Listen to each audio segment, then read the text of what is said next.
You're listening to Truth on Tap with host Kevin Kierstead. Ladies and gents, this is Kevin Kierstead, host of Truth on Tap and Caps on Tap. I hope you're enjoying the show. Truth on Tap is focused on bringing you absolute truth about everything from mainstream media to comedy, from psychology to the paranormal. This show keeps it real, not the fake kind of real, the real kind of real.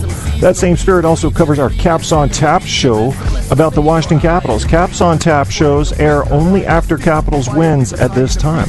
Please come like our Facebook page and join the conversation at facebook.com/Truth on Tap show. Truth on Tap has been picked up and promoted by iHeartRadio, the internet audio mega monster, so shows are available there as well as on Spreaker and a limited selection on iTunes.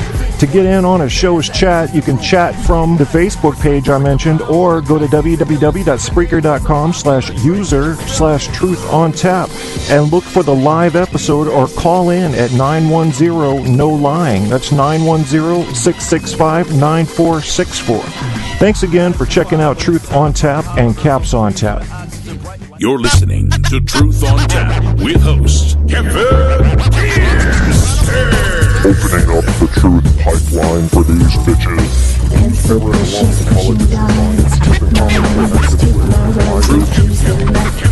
Truth on Tap.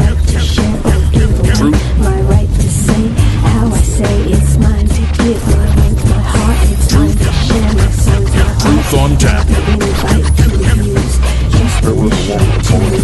And people go to the fire. Chop it up and recombine. Chop it up and Truth on Tap. Genghis, Stereo Black Star, Super Negro, you know the goddamn drill. 8/25/2014, 8:45 p.m. It's actually 8:47, but I started the show at 8:45. So for future reference, I probably will be listing the show start time rather than the current time. Deal with it. Deal with it. Understand reality even through the smoky filters of media presentation. Yeah, I don't plan it. I don't plan any of this. I just do it.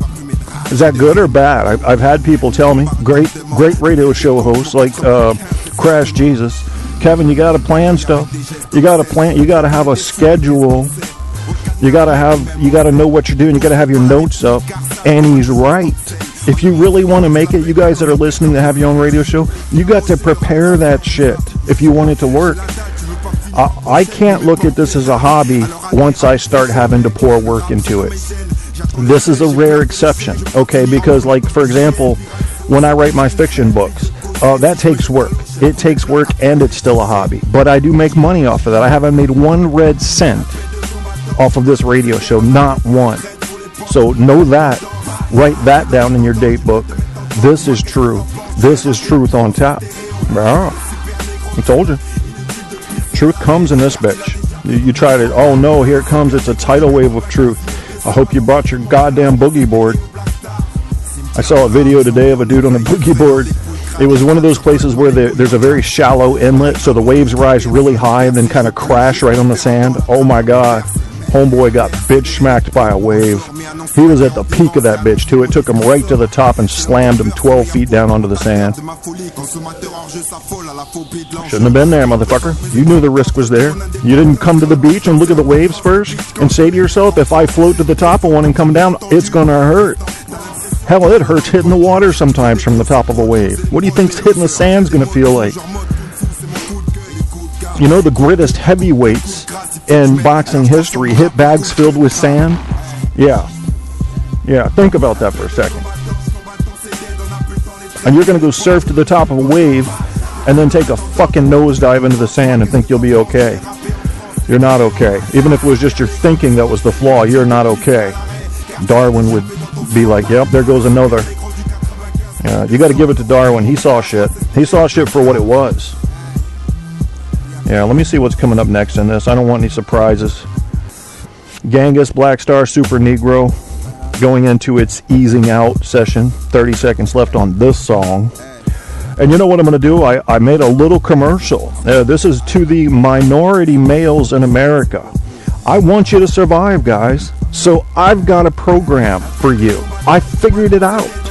I think a lot.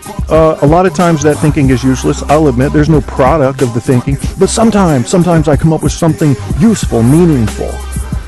So I got a little something for you here. Stay tuned. A little quick commercial, a little program for you. Yeah, Kevin's thinking about you, minority male in America. You know this. You're listening to Truth on Tap with host Kevin Kierstead.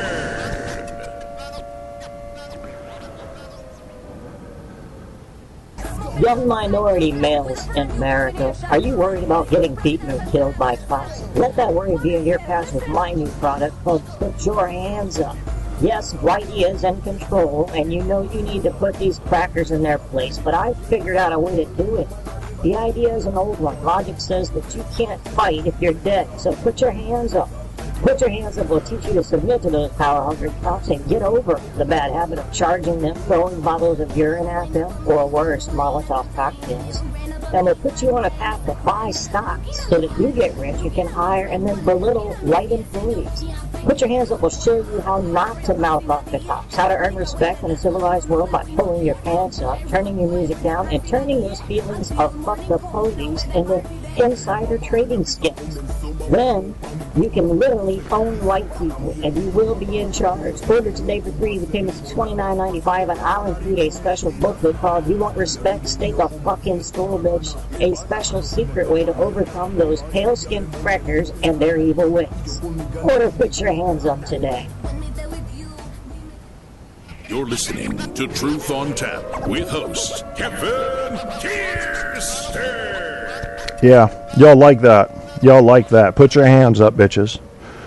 Put your hands up. You know, if they come out screaming, you know cops are problems. You know that they have a propensity in certain situations, whether it's the after-chase adrenaline or just a bad day where a cop has had to issue warrants in the ghetto, they're going to get an attitude. And the problem is this.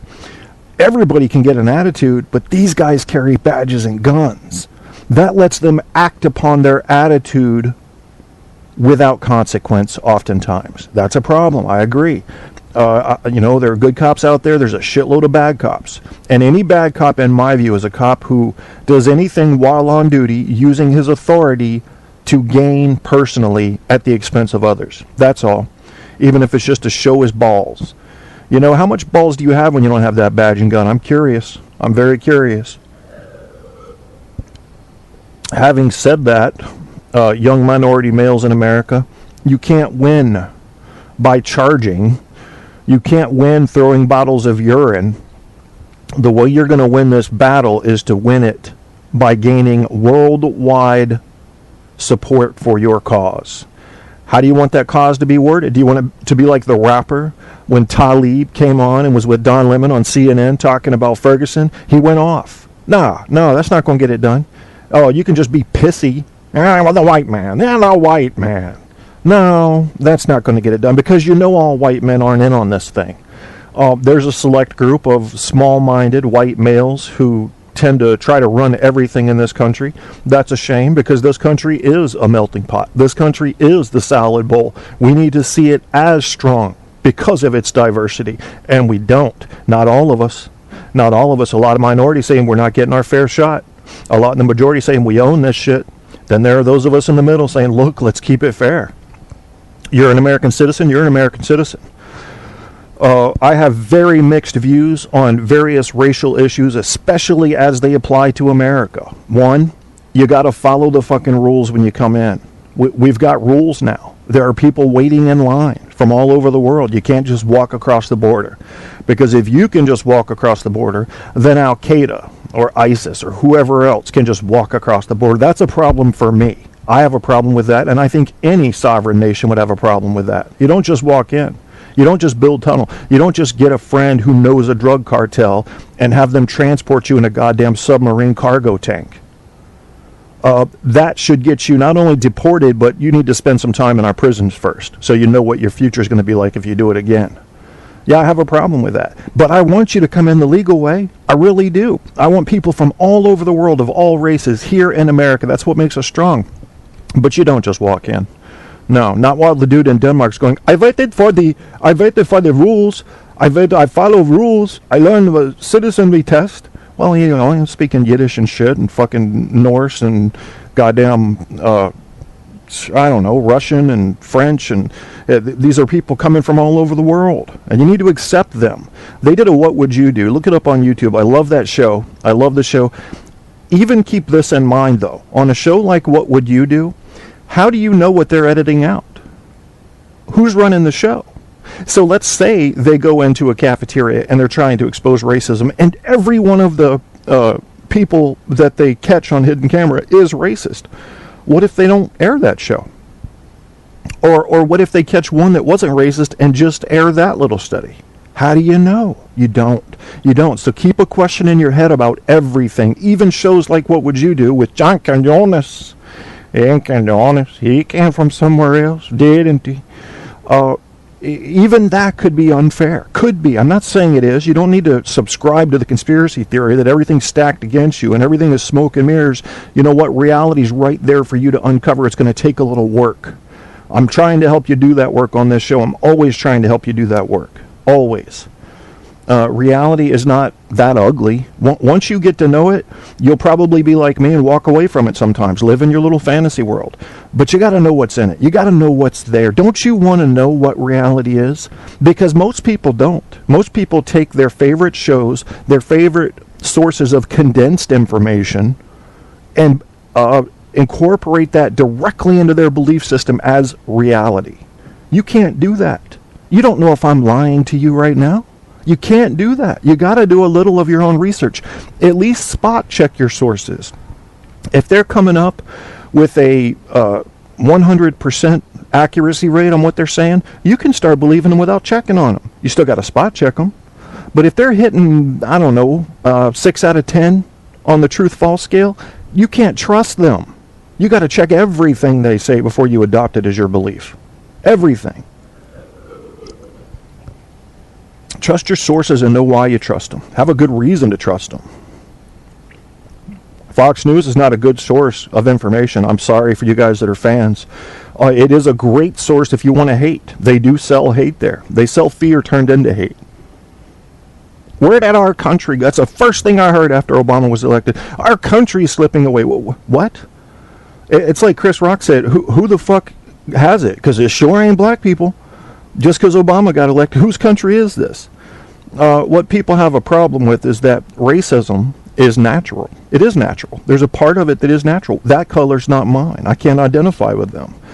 But then you grow up, and if you're lucky, and I will call it luck, you are indoctrinated into a system of beliefs that exposes you to other cultures. And when I say indoctrinated, that's become an evil word, but it's not an evil word. It just means becoming a part of. And I want you to become a part of people that understands other cultures. That's going to immediately reduce your racism, hopefully your sexism as well. As you'll see in other cultures, they're not so patriarchal. And they are in support of their women working and learning. You know, you look in the Middle East, and what's the girl's name? I can't remember her name. She's adorable. She got shot in the head by the Taliban for wanting an education. They came onto a bus and shot her in the head. She lived. She is the spokesperson now for women in the Middle East suffering that kind of discrimination. And good for her. What a perfect time for that to have happened. And I would never vote for a little girl, well, she was probably 14 at the time, getting shot in the head, but look what it did. Got her immediate worldwide recognition as the face of women trying to get an education in Middle Eastern scenarios. Let your women learn. I don't care what your invisible dude said. She's human. You could have been born a woman. Let them learn and let them work. Let them do everything men do. And a lot of shit they do better, and you know it. Oh, it's hard to admit that if you're an old white male that wants to believe we rule everything. I'll be happy when Obama's out of office because I'm sick of seeing the hatred. And there is some rancid motherfucking hatred because he's in office. Oh my God.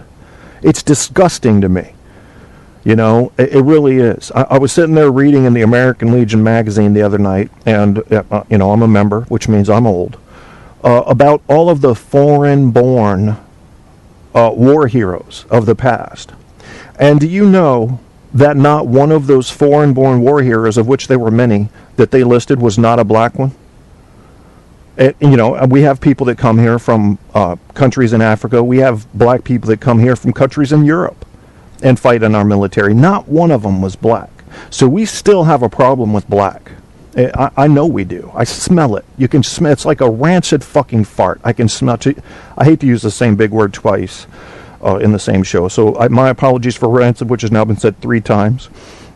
We won't use that word again if I can avoid it. So tonight's show, I usually lay this down early, and here we've been on 15 minutes or so, is going to be freestyle, because I don't want to confine myself to anything. And it is going to be regarding paranormal, racism, and whatever the fuck else. Yeah. Might take an early break. I got to get a refill on my coffee, or I'll throw one song on so I can do that. Let me see if I can get my lovely lady friend, and I never ask her to do anything for me like this, so I'm just going to hope that the infrequency with which I request favors will support the idea that maybe she'll do it because I don't ask often. So let me send her a Facebook message. And now this is part of our, it's a testament to our modern technology. She's sitting right now, I guess, about 16 to 18 feet away from me, and I'm sending her a message in text. Would you make me a pot of coffee? Pretty please. And I'll scratch your fleas, because that rhymes. And she likes funny. I like impromptu, folks. I've always loved impromptu. I heard a friend of mine on his radio show recently say that another Spreaker host was the king of impromptu. Well, god damn it, man. That's a challenge to me. I'm the king of impromptu. Well, I'm better than Don Imus. Or Don Imus says everything's scripted, really. He knows he's going to talk about nappy-headed black holes or the ranch, which is always what the fuck he talks about. Or he's going to talk about somebody donating to his charity to save kids with cancer, and that's a good thing. It's a noble effort. But what he really is I think he's a drunk guy who has something stuck in his nose. Is the only thing I can figure. I mean, why else would he talk like that? Everything seems to be, he's like this. If you've never seen him before, imagine this guy with some sort of a crown on, sitting on some pedestal or some throne somewhere. Nothing's good enough for me. Howard Stern came to shake my hand. I said, "Fuck you, get out of my office." All right, there's your Don Imus. That's hard to do sometimes, man. Because you gotta hold your breath in, then you gotta. This little thing, there's not even a word for it, where you kind of retract your nasal cavity into your brain. Oh, god damn it. My nostrils become very stiff, and I'm trying to sound like a goddamn drunk, so you gotta match his tempo and speed, too. Jesus Christ. And it's hard. I find myself out of breath after doing that. It's a force thing. I gotta learn my impersonations better. So let's see what's going on in what I like to call the fat room. Hey, Grandpa Al, one of my favorite Spreaker hosts ever. No audio, no nothing. What's up? What? No audio, no nothing? Let me check that. That would be really... No. It's working. What you talking about, Grandpa Al? You on crack? Oh, here we go with the Skype thing. And I had it on Do Not Disturb, and he's still calling. Yeah. Grandpa Al Kruska? Yeah. Is that Yuska? Yeah, Yuska. You sound terrible, man. What's wrong with you today? Flu, man. Oh, no. I wasn't able to do a show yesterday, but I did one today, and it sounds like I'm a dirty old man, but it fits. It does sound like a dirty old man, but you're not a dirty old man. Come on now. You're dirty sometimes. Yeah, true. Okay. Did you go to the VA for care, by any chance? No. I have a personal doctor that I'd rather go to because the VA I don't trust yet. I don't blame you. When are you going to trust them? When I die. Okay, well, they'll kill you, so you might as well go to them, and then you'll trust them by default. That's true. I got to go this week, man. Is there a problem with your encoder because there's nothing going on. Well, I played it back, and I heard it through the browser, and I can hear you too. I'm on the webpage right now playing it. Oh, okay. So that's cool. Are you sure there's something wrong? What do you listen through? What browser do you use? I used through Mozilla. Okay, me too. And then down to Skype, Spreaker. Mm-hmm. That's where I connected, but it wouldn't go through on mine. I might have to redo the whole damn Mosaic stuff. Well, you sound good. I mean, you don't sound good. You sound like shit, but your audio quality sounds good to me. Yeah, I'm just eating the microphone right now. Hey, Valerie, can you tell me if Grandpa Al and I are coming through nice and clean? Since you're in the chat room there, sweet smile. She done changed her name on us. Grandpa Al, have you heard Valerie speak? Have you heard her voice? Oh yeah. Yeah, she's got a sweet voice, huh? She melts me. Does she do her own show? I haven't heard her show. I bet she does. Oh, I wish she would. Because man, that is one sweet smile. That's sweet voice as well. Man, it's an honor to have ex-Navy SEAL, which really there's no such thing. Once you're a Navy SEAL, you're always a Navy SEAL. Grandpa Alan Kruska. Sounds very Russian. Where does that name come from? I believe you told me before. Was it Poland? Actually, it's Polish and German. My grandfather. Polish and German. On my dad's side, the Kruska family came from Polish women and German men, of course. Rapes there, okay, but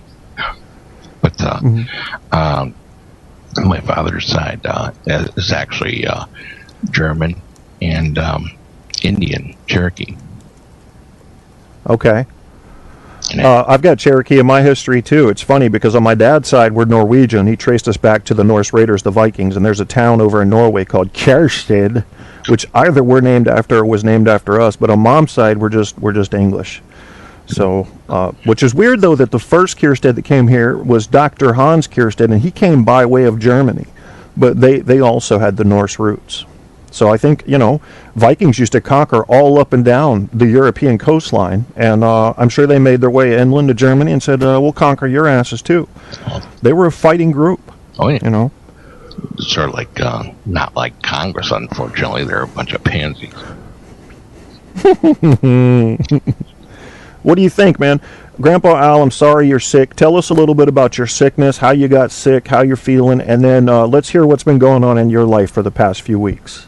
Well, I'm just retouching up on my 2 books that I wrote, and right now this weather of ours has gotten from going from 50s and 60s to 90s, and the weather is atrocious. Like we got the wet stuff and then the dry and then the humidity just crapping off. Where do you live again? Wisconsin. Kenosha, Wisconsin. Okay. And I was so is that part of why you're sick, do you think, or might be either that or I'm kissing my wife too much.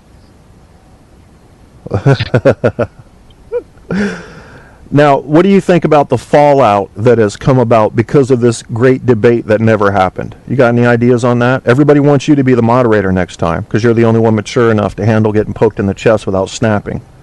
Oh, I'd snap if somebody didn't follow the rules. Yeah, very strict on rules. Well, not too strict, but strict enough to know that you don't go putting issues in at the last moment where they're not agreed upon by everybody. That's a good point, but they did agree upon doing a debate with racism and sex, so the questions were related directly to racism and sex. So they should have been prepared, at least on some level, Yeah, some level, but I've listened to those debates. It wasn't a bit debate. It was more or less like a couple of kids trying to say whose nuts are bigger. You're right. What was my mistake as the moderator? Or my mistakes, plural? Well, you didn't have too many mistakes. The only thing that I would suggest you did was read up, have everybody pick out those things in advance and then read up on each of those things, so you would have been a little bit more prepared. And then also, you're right, put in a couple of more of your own questions in there as a breaker between the two debate teams. That would have been a good idea. Kind of tiebreakers in case there was a tie. I would have come up with my own questions that neither knew about. Correct. Mm-hmm. But you know what? You're right. I had no preparation. I didn't know anything about debate moderation going into that. Well, there's a lot of things on YouTube that you can find out about that. Yeah. You're right. I didn't do my research. I had 2 weeks' notice, and I kept thinking Debbie was going to hit me with a rule list and email, and she didn't. And I thought, shit, maybe my last email didn't go through. I sent it again. I said, Debbie, I need to know the rules for this debate so I can be prepared. And she wrote back and she said, we don't have a rule list, but one thing we should do is that if there's 3 violations in a row, that team is disqualified. So 3 strikes, you're out. I said, that's a great idea.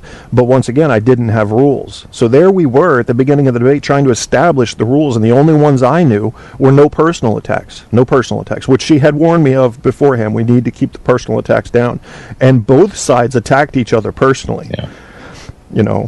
Debbie said he was stupid. One angry Jew interrupted, which I found out later was allowable if you use parliamentary debate rules. You're allowed to interrupt for clarification. Yeah. But even if that interruption had been against the rules, it would have been my job, according to formal debate societies, to warn them, not disqualify Debbie's side, but warn them, hey, you're interrupting. Somebody else had the floor. And so I made a mistake there, but it wasn't, Goofy Bones' team is saying they should have been disqualified for interrupting. Well, they only interrupted once. So nobody gets disqualified for a single interruption. Yeah. Well, that's one thing that, if somebody wants to interrupt, it says, do you have to actually ask them, would you allow this person to have a few minutes for a rebuttal? And if they, absolutely. Actually, if they don't take that as a thing, it says, okay, well, I'm going to have to do it because according to the rules, it's allowed. So I will give 4 minutes for a rebuttal. Yeah, that's right. That's how they would have done it formally. I was thinking along the lines of presidential debates because those were the most recent ones I had seen, the 2012, leading up to the 2012 election. But when I think back on all the debates I'd seen beforehand, college level, high school level, they were far more structured and time allotted to each side and questions asked of each side. And I wasn't structured, but we weren't structured. We went in not structured, and I think everybody knew it. I didn't try to mislead people into thinking, well, I've got a list here of 12 rules that if anybody breaks, you're disqualified. I didn't have anything like that. Well, actually, there's only there's at least 15 rules that need to be followed, but only about 7 of them are laxed.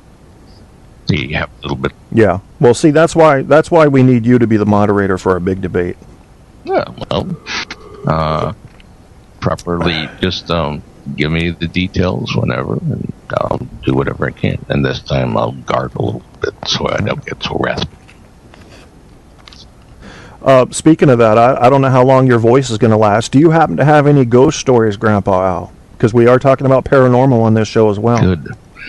There's a lighthouse here in the Kenosha County, and it's known to have some paranormal activity to it.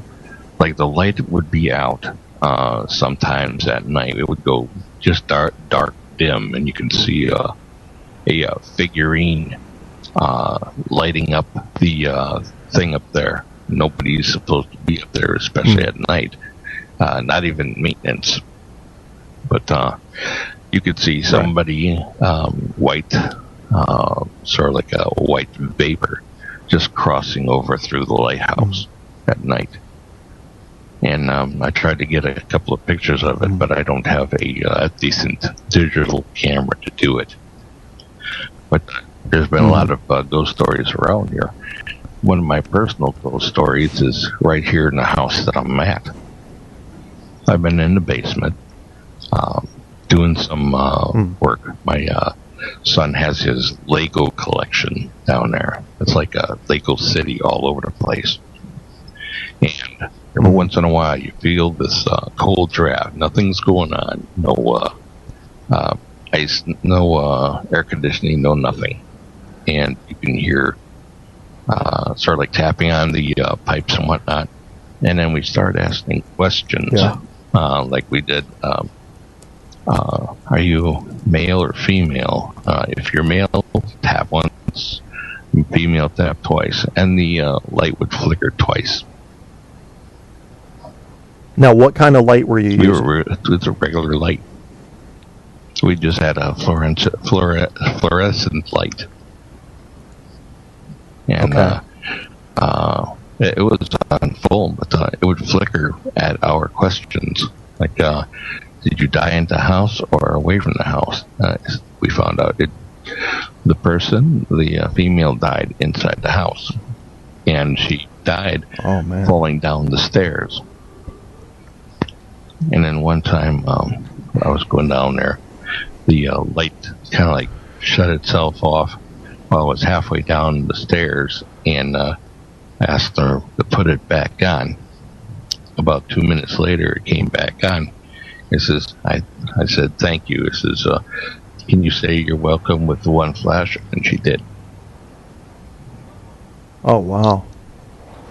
Now, we're talking a little bit about science and the paranormal here. So, Grandpa Al, you tell me, I want to know how scientific your mind is. Would you agree that it's possible, regardless of how unlikely, is it possible that that was coincidence? It's a possibility that it is coincidence. Of course, this is a brand new house. And inside this area, we have had electrical difficulties with the lights flickering when there's no storm out, no nothing. So anything is possible, but when you get direct answers to questions and in a timely manner, that's when you get a little bit of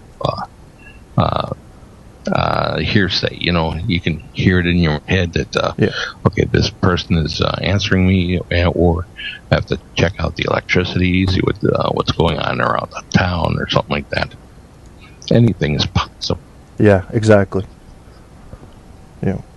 I've got a website up here. This is something I'm going to talk about later in the show, which is it's debunking the paranormal. Now, keep in mind, I'm a paranormal researcher as a hobbyist. I love looking for ghosts, and I've looked for UFOs, but I think the area that I'm in here, being near Langley Air Force Base and all the air power we have, I think it's very unlikely that we see something here that's legitimately indescribable because of so much defense in the area that would just scare it right off, I think. Or man-made. But I love looking into these things because I think there's something to them. And then there's certain paranormal things like Bigfoot that I don't buy into because I think we should have a leg bone by now.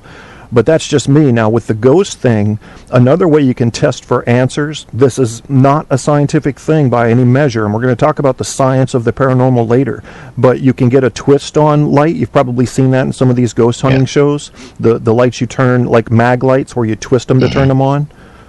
And if you turn those to where they're just turning on and then turn them back to where they just turn off, you can get flickers for answers, and you can ask for 1 or 2. But even then, I have to admit that such things as simple as Earth's vibration, small tremors from tectonic plates moving, could affect something like that. Magnetic fields could affect it. The thing is after you've asked 10 questions and you're having an intelligent dialogue, or it seems to be, it's very hard to call that coincidence. Something seems to be going on, and there's a part of our psyche that says, I want there to be life after death. I want to believe this. So a scientist has to say to himself, I got to get rid of that part of my emotional thinking and just stick to the science here. Because if we did that more, I think we could turn the paranormal into more of a science. Do it scientifically. Be willing to say, this could be false, but, too many people go out hunting, and you look on these ghost shows, and I understand why they need to accentuate false positives to get people excited, get them tuning in, but they become less believable when every little noise must have been a poltergeist. Yeah. You know what I mean? What about setting it on some anti-phlegmatic filter, or a sort of like of those rubber mats that absorb the shock, which doesn't vibrate to the other side of the mat. That could be used as a control system. That's right. That's what a scientist would do. He would take all those things into account. He would probably use a mat that was ESD, electrosensitive devices grounded, so that there wouldn't be EMF interference around that area, as well as absorbing shocks. That's the scientist. But let me tell you the problem with a scientist, a true scientific thinker doing paranormal hunting. He's going to end up in the same boat I am, where we've put some 1,100 hours of direct ghost hunting time back in these haunted woods and come up with very little results that we couldn't explain. And it's not a high hit rate if you're being scientific in your thinking, because you rule out so much that may have been considered paranormal by others.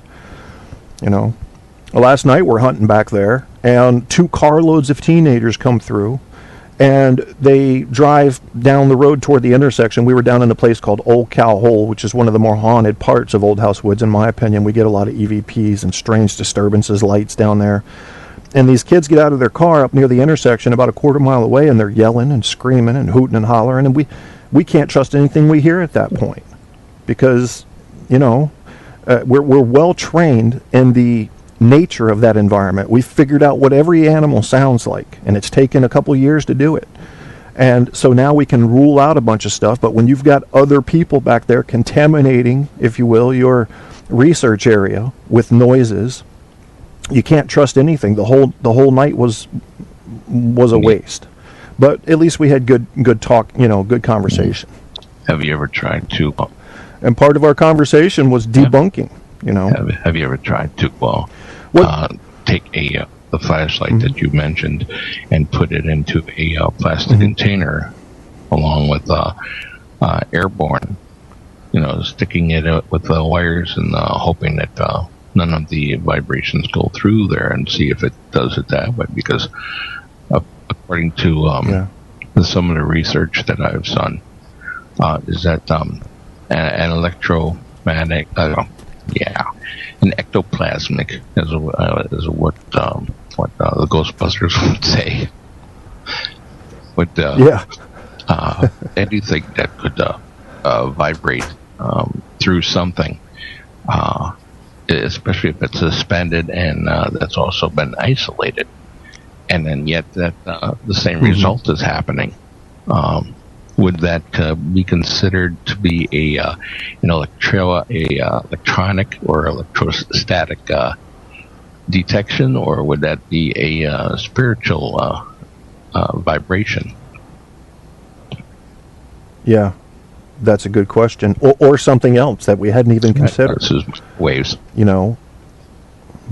Michael. What do you think about quantum mechanics? Do you think that we're making big advances? And, quantum mechanics tells you things such as the same object can be in 2 different places at the same time. What do you think about stuff like that? Is this quack science because we don't understand, appeal to ignorance, or is it something more? It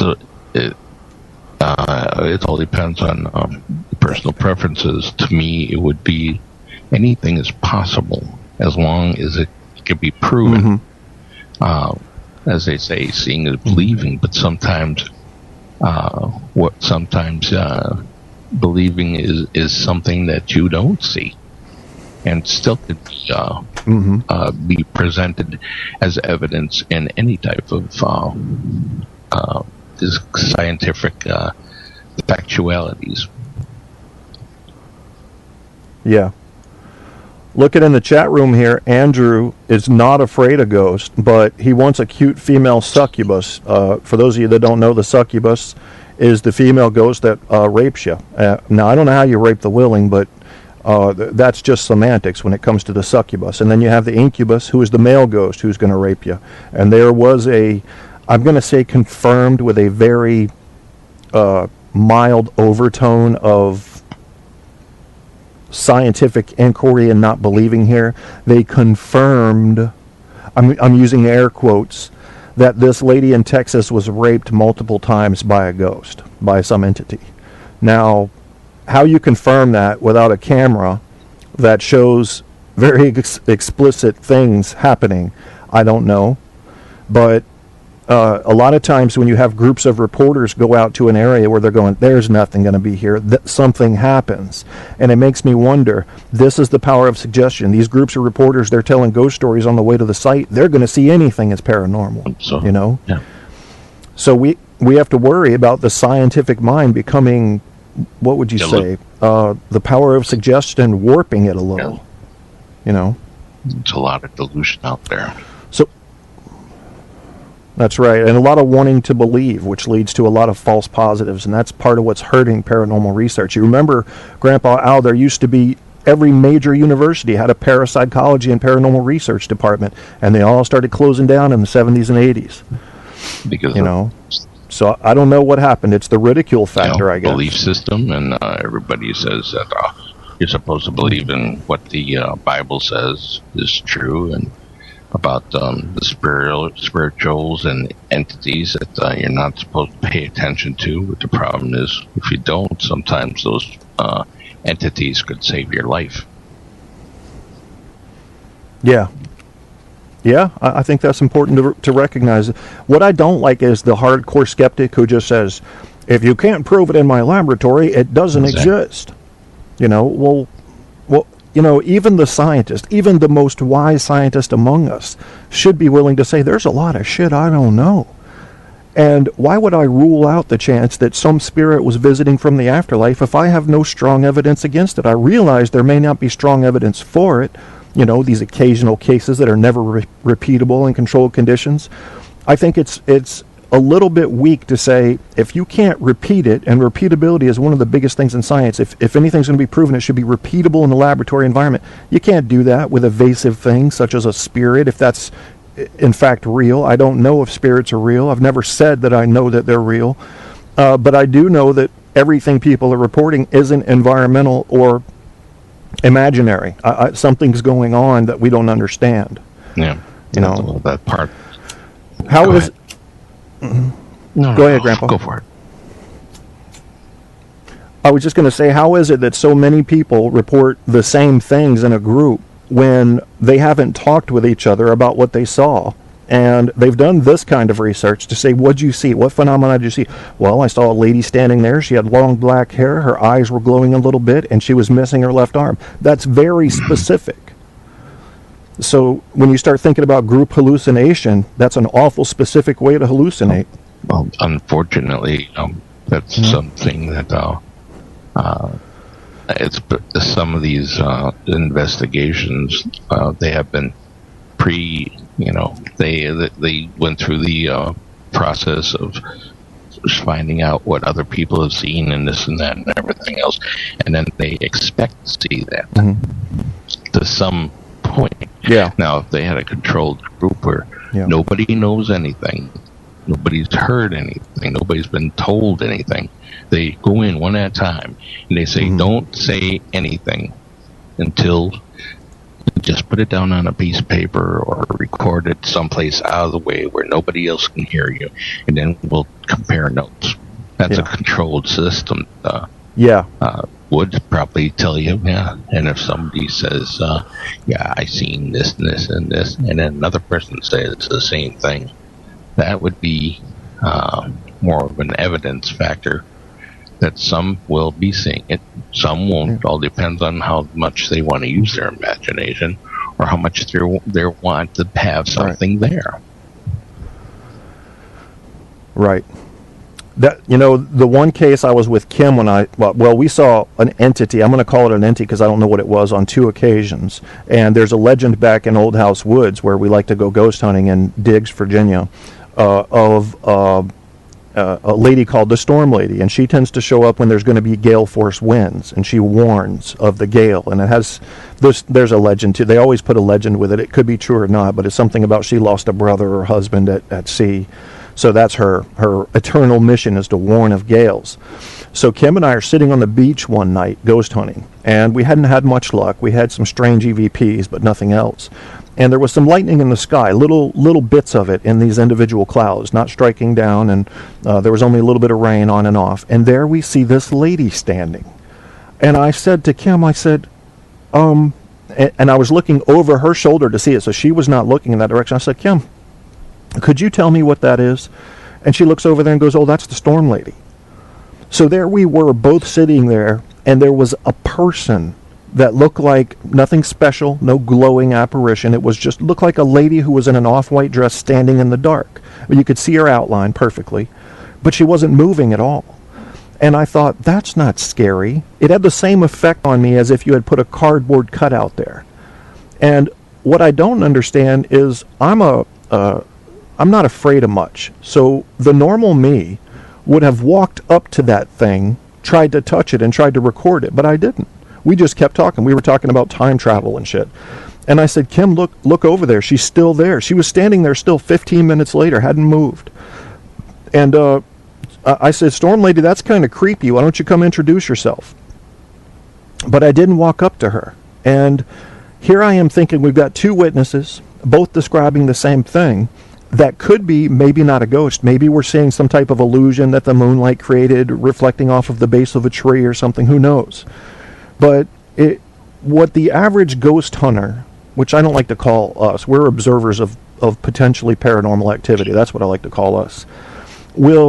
It will create things where there aren't things, and that hurts their credibility. Mm-hmm. You know, Storm Lady is very interesting. Look her up, Andrew. Andrew in the chat.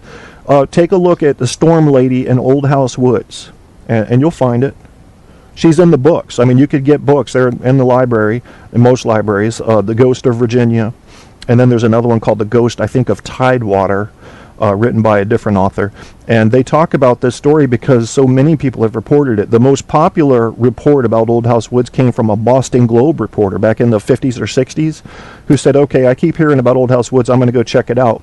Well, he gets a flat tire back in Old House Woods, and he's changing his tire, and his claim in his Boston Globe report said that he saw a soldier walk up to him in armor that was just a skeleton and asked if this was the King's Highway. So the guy jumped in his car and took off, flat tire and all, and didn't want any more of it. And I wouldn't blame him. If I saw that, I think I'd be pretty scared. But I've never seen anything quite like that. The three things I've seen back in Old House Woods that were total entities were very unimposing.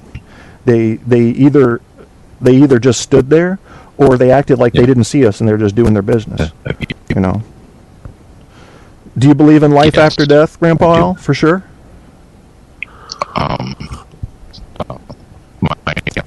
My grandmother, full-blood Cherokee. She had a book on what her ancestors went through, and there is a passage in there where an old chief inside, I believe it was the Nevada area, that had these mushrooms that they're usually talking about, the psychedelic mushrooms. They use that for spiritual connections, and her great-great-grandfather is a part of her soul, and she's been able to speak Cherokee without knowing the language at all. She wasn't born inside the Cherokee circle, but she knew the language like it was embedded into her while she was an infant or something that has guided her through her entire life. She even knew that she wasn't going to be in the world that long.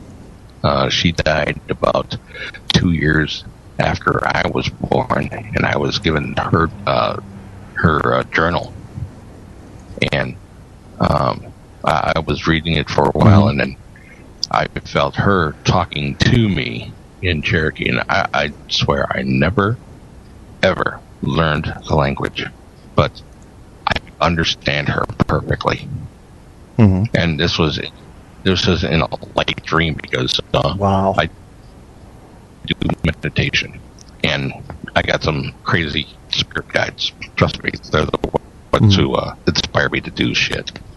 But it's a grasping feeling that pulls you together with another person, and I've been researching my own past, and I've been to a couple psychics. They didn't know each other, but they both tell me that I'm a descendant of a Polish prince. And I look up, yes, apparently somebody out there looks like me that was back in the 1600s. And it looks like me. And then all of a sudden, when I tried to research it and redo everything, all those information just got wiped out. And this was during an uprising through the Polish government. They were just stupid. They decided to destroy most of the archives there. That was a long time ago. So it's weird to me, but I don't feel like no parrots. I feel like a dirty old man chasing some booty, but that's about it.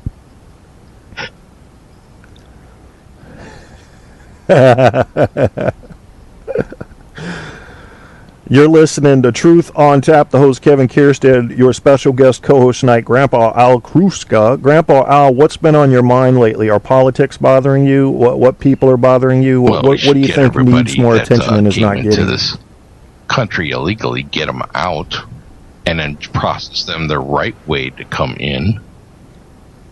Mm-hmm. And I would agree that I'll agree with that. Anybody who shoots an unarmed person should be either shot himself to see what it feels like, or something. It's I agree that the police have more a dangerous situation out there because more and more criminals are getting a hold of illegal guns, and everybody else that has the concealed carry permit, they're like stuck in a hard place because they can't use them without being questioned and say, "Are you a murderer or what?" Like, and I've been watching these videos about how kids, even unarmed kids, are coming in with a knife, and somebody pulls out a gun with them and blows them away because they're going to hurt the person. Anybody who has that kind of stupidity that they want to come in, rob somebody, hurt them with anything, a gun, a knife, or anything, they should be given the same type of what do you call it, demonstration that they gave their victims. Eye for an eye. Yeah, I think you're right. But, eye for an eye is what you're saying. Our government has become too lax in their security, especially on the border, and taking away bullets from the patrols and tell them don't fire at anybody. And if you're fired upon, run. What the hell? This government needs to be strung up like criminals that they're treating everybody else like we've been here in this. We were born here. We are not the illegals here, and apparently they're bringing everybody from the border into the United States, and they can't even take care of their own people.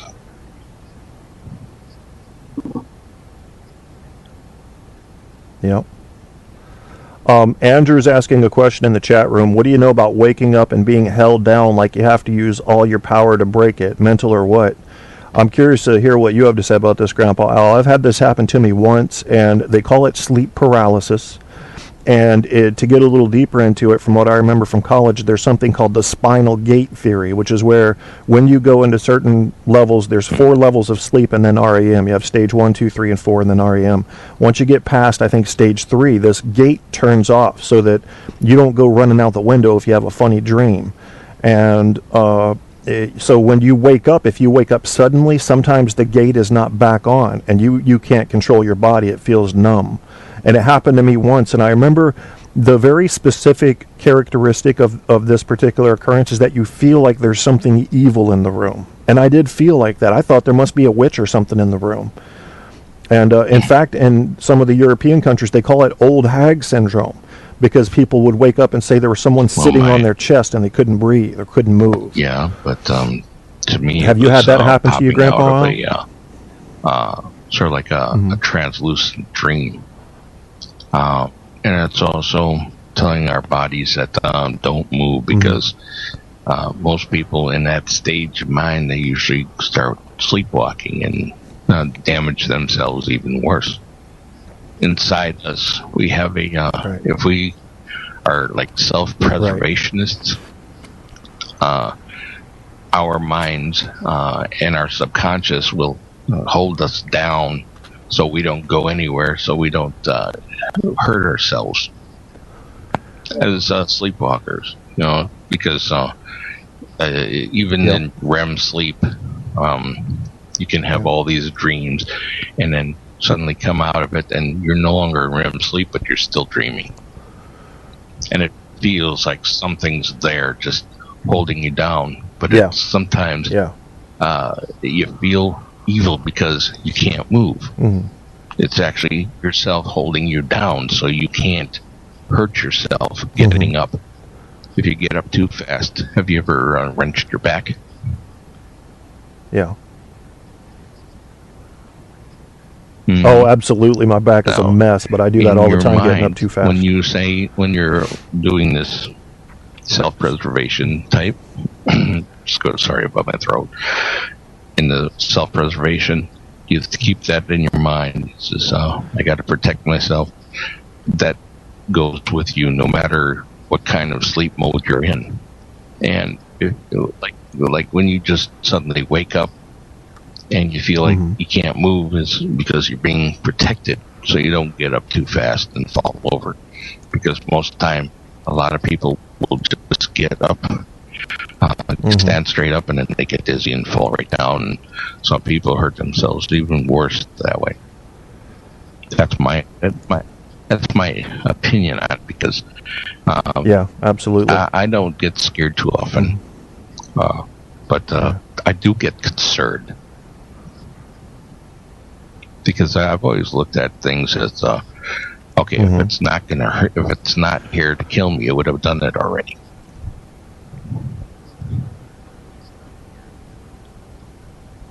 Right.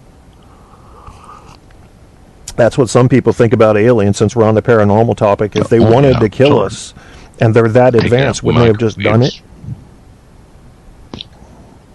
Go ahead. And and there are these theories that, the alien races are somehow infiltrating our populations and doing all of these complex things, and I don't buy into any of that. It just doesn't make sense, because I know if they can get here, they've got the power to go ahead and zap us. It might have been a biological agent, it might have been a high-tech weapon, but this thought that they need to infiltrate a super unintelligent species compared to them is not holding water for me. And I'm not even sure they've been here. Do you think aliens have visited Earth, Grandpa Al? For sure. But I do know that there are things we can't explain. And those things that have been, photographed, or this or that, or or spaceships or everything else like that, these little monkey type things with the large eyes, small mouth, and just doesn't speak unless you get poked in your brain or something. I think there's a possibility that we are not alone in this universe, or any kind of universe, period, the galaxies. And some people have, some individuals, creatures or anything, have developed the plan to seek out information about other people in their world. Like, if we're doing it. You figure there are all these space explorations. It's not only because we want to see what's out there, but we also want to find out if there's other people there that can relate to what we are going through and might be able to help cure some of the causes that are here, like cancer.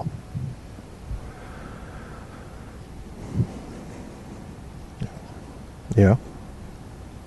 They talk about in a lot of these alien interactions. This is something that does hold some water for me because it didn't make sense at first, and that's why I don't see it as a product of the human imagination. They have a lot of film, a lot of reported incidents that weren't initially corroborated. So these people weren't being influenced by the power of suggestion, and they were saying we would do missile tests or we would be on a missile base, and suddenly there would be a craft there, and all of our missiles would be disabled, or we were shooting a test missile and it was disarmed in mid-flight. And this comes from a very credible source. In that particular instance, is one of my Air Force brothers who was in charge of photographing this missile test. And he never saw the film in slow motion. He just saw the missile fail. Well, he was called into an office the next day or the day after and said, "What did you see?" And the guy said, "I just saw the missile fail." And he said, "Well, I'm going to run the tape for you slow motion here." And they saw a craft come in while this missile's flying 3,000 miles an hour and shoot a ray at it that looked like a laser 3 different times from 3 sides, and then the missile failed in mid-flight. And it was just a test warhead. But these kinds of things tell me that we may have some sort of babysitter species watching us. Either that, or they're afraid that we'll weaponize space, and I can't blame them for being concerned about that. There's too many. I believe there's too many coincidences that shouldn't happen at all. Perfectly good aircraft losing power in mid-flight, and then right before it crashes, it gets back its power and then safely lands. There's a lot of that thing out there. It's electromagnetic flux. That's right.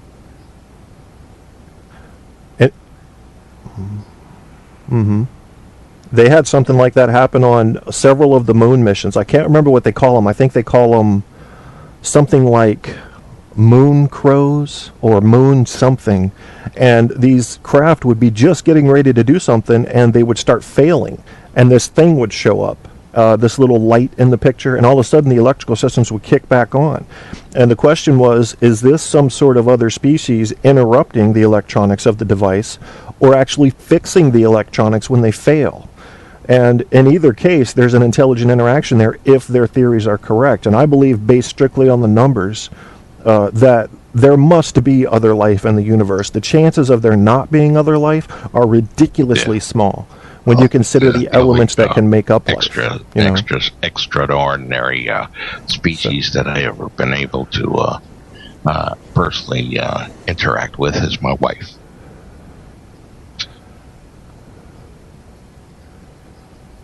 How are things going with you and your wife, Grandpa? We haven't talked about this since the last time you came on the show. I love her.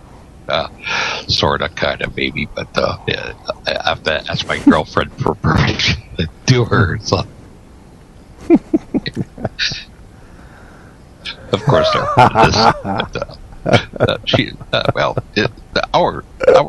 love life has ended, but you know what?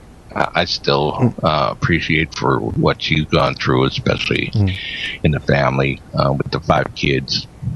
And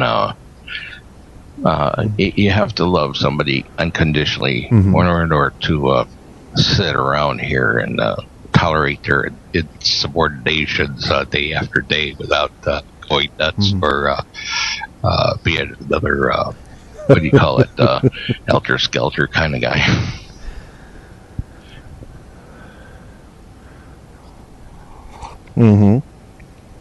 Well, I hope you're not on the verge of going postal, because physically things aren't going the way you need them to. I just need to voice my opinion, get my creativity out there, and take a look at my wife naked once in a while and go blind.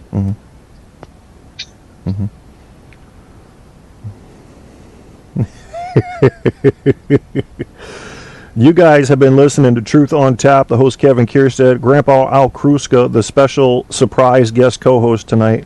We're getting ready to take a music break, Grandpa Al, because I'm only 42, but I think my prostate is the size of Rhode Island, and I have to pee a lot.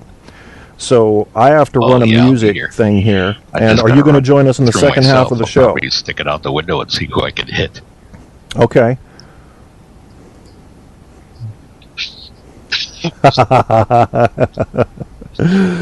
Woo! Always entertaining, Grandpa Al. And you guys happen to be listening to two honorably discharged United States military veterans here. So respect that. Respect those people that sign up to defend your free asses. And we'll be back, I guess, in a few minutes here, Grandpa Al. You're welcome to call back in. And what I'll do is I'll line up a couple songs. I had some new ones down, but I can't find the damn things. I got a list of about 50,000 songs here. There's one called Down with Ben, the Bedtime Blues. This is funny. This is about a kid that doesn't want to go to bed. Good stuff. And that's me too. And then Texas Radio Fish, who I've been promoting lately because I like what he does, or she. I don't know. I assume it's a he, which is probably a sexist assumption. But Texas Radio Fish, the Naked Episode 2014, The Gig. And then after that, we'll do Alex's Renegade. See you in a bit. And I'll see you on the flip side, Grandpa Al. All right. All right. Take care, partner. That was Grandpa Al Kruska helping you host this show, which is freestyle, but we're talking mostly about the paranormal and a little bit about politics. Grandpa Al and I both believe that if you come into this country, you come in by following the rules. Because to me, I'm not so worried about you coming in. If you're a Mexican and you're hungry and you just want to work, that's great. I mean, that's the kind of people we need here. But there's a process. There's a process, and the process is not there for no reason. And if I've got somebody waiting in Uruguay, or I've got somebody waiting in Budapest, or in the Congo, and they have filed all the correct paperwork and all the background stuff has been done, and they've got an 8-month wait, and you're just walking across the border, I have a problem with you. Even if you're a perfectly honest, hard-working, law-abiding, what would be citizen, you came in against the rules. And these rules didn't come out of nowhere. They're there for a reason. We need you to follow them. So in my ideal America, if you come in against the rules, we got to send you out. I'm sorry. It is not that I'm heartless. I want you to come in the right way, but not the wrong way. File your paperwork, my friends, my Canadian and Mexican invaders. File the paperwork and do your wait. And if you do it the right way, you'll get in. And if you didn't, I think we ought to send you back. I'm sorry. This has nothing to do with being racist or even nationalist. It's about coming in the right way. Population is going to become a big issue in the next 50 years. If you guys take a look, please do this for yourself. Google population growth in the world and watch the line, how it's just slow climb, slow climb, slow climb till it gets to about 1940 and the fucker goes vertical. You're talking about 22 billion people being on Earth around the year 2150. That's too many. That's too many. We're going to have major issues. Disease is going to cut us back. Starvation's already cutting us back. Wars are going to cut us back. We got to get some people off this planet if we want to keep growing like this.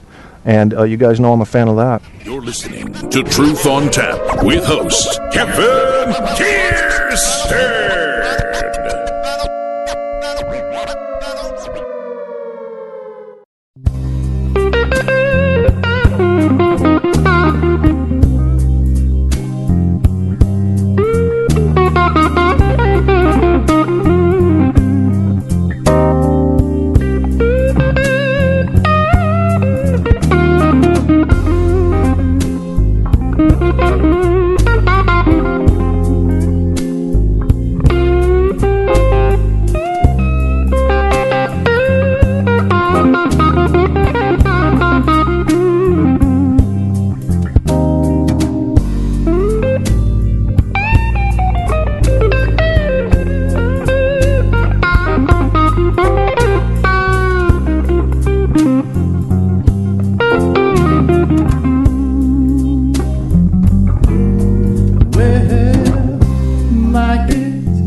Somebody tell me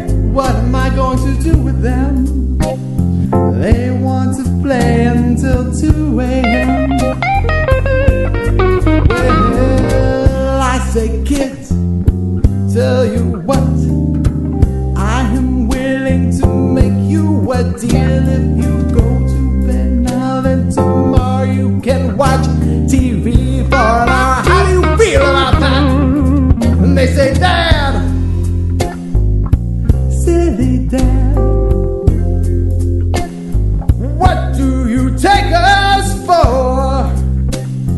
You're out to offer us more than that, so much more than that. Whoa, please, somebody help me. Whoa, please, somebody tell me, what am I going to do with them? They want to play until 2 a.m.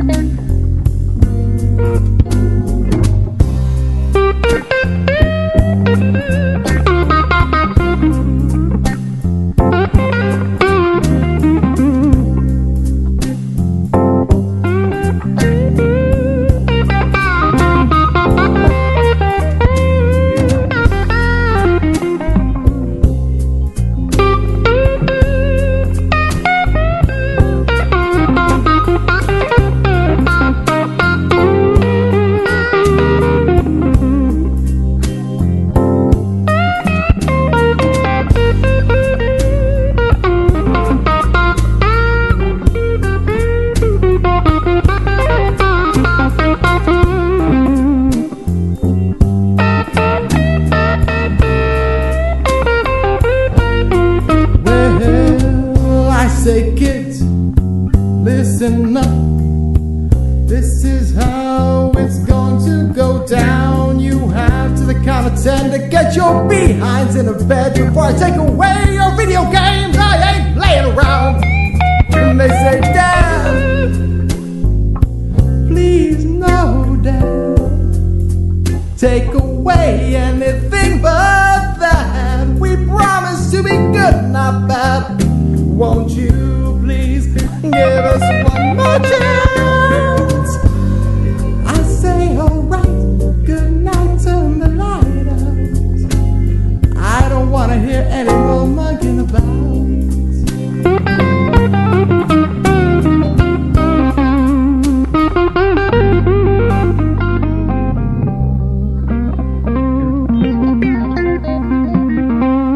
Listening to Truth on Tap with host Kevin Kierstead.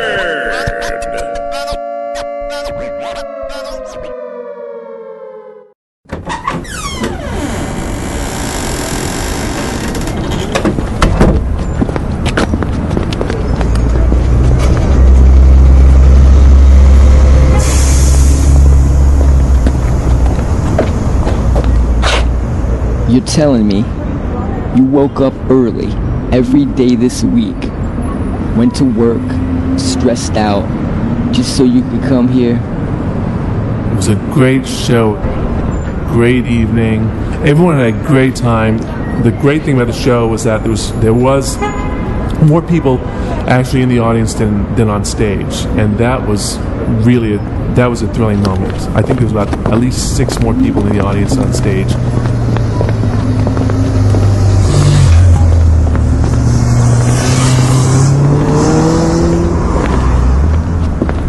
Truly a great moment. Of course, no one made any money. I mean, no one even talked about money. I mean, money didn't even come to the equation. You know, no one even considered that money could actually have been made from this. You're telling me you woke up early every day this week, went to work, stressed out, just so you could come here?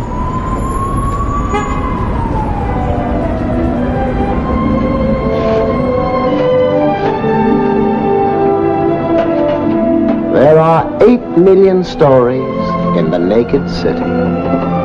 This has been one of them.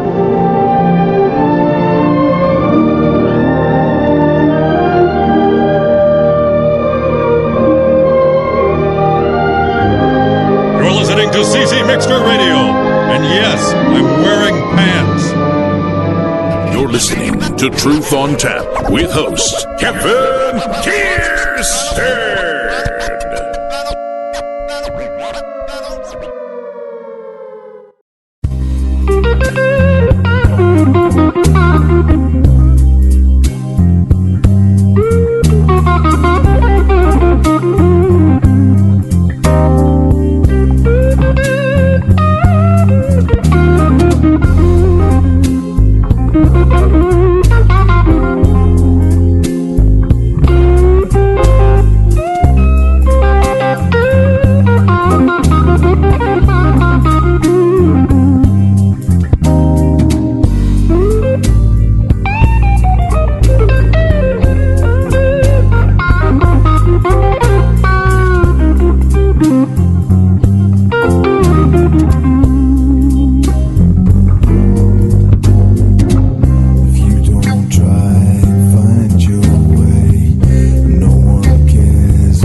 Sometimes you can't run or hide.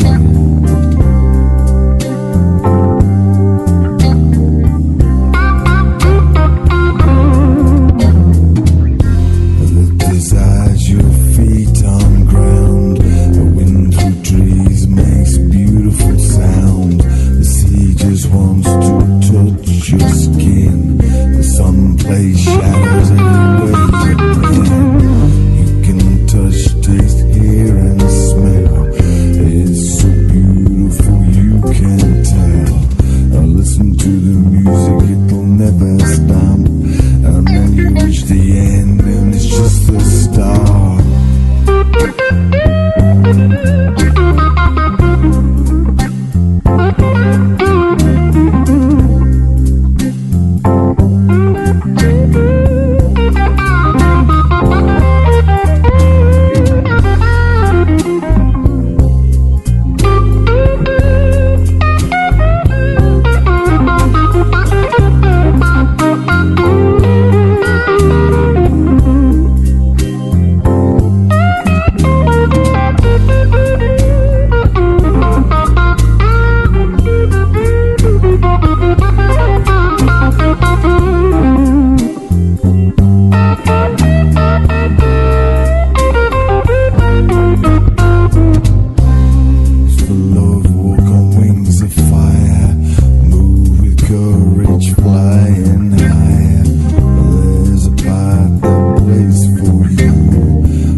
I got to interrupt here. Alex, Renegade featuring Admiral Bob and Simon Hartley.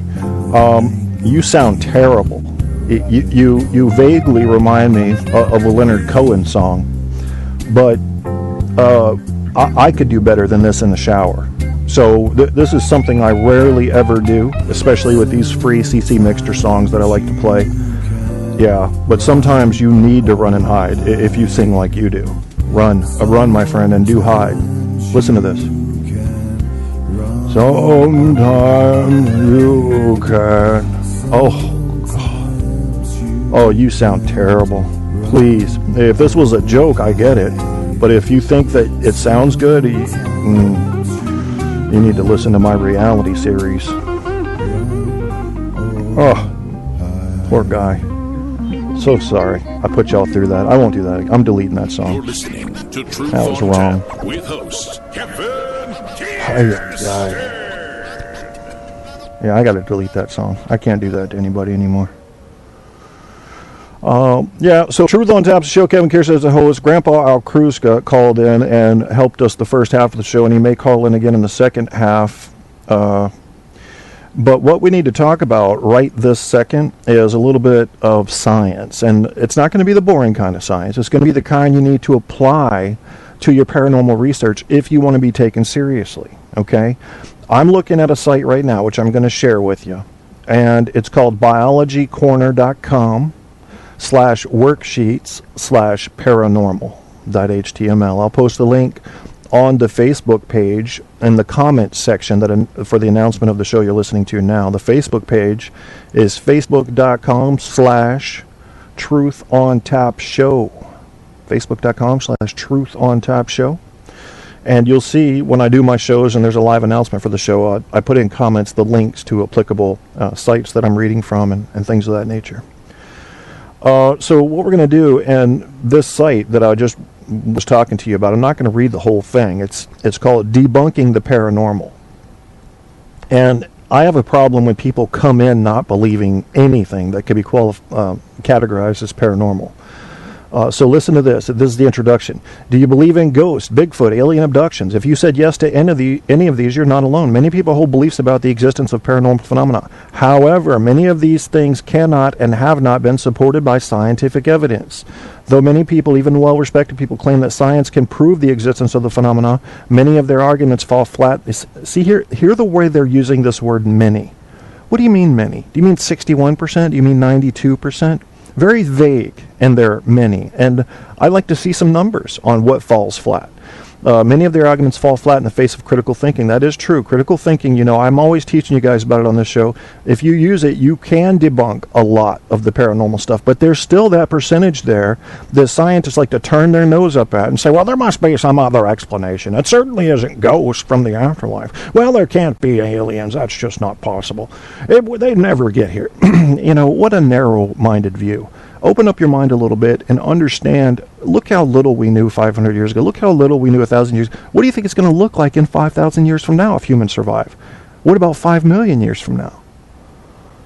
And if time travel exists, what are the chances that this is our first time through and we have not literally yet discovered time travel?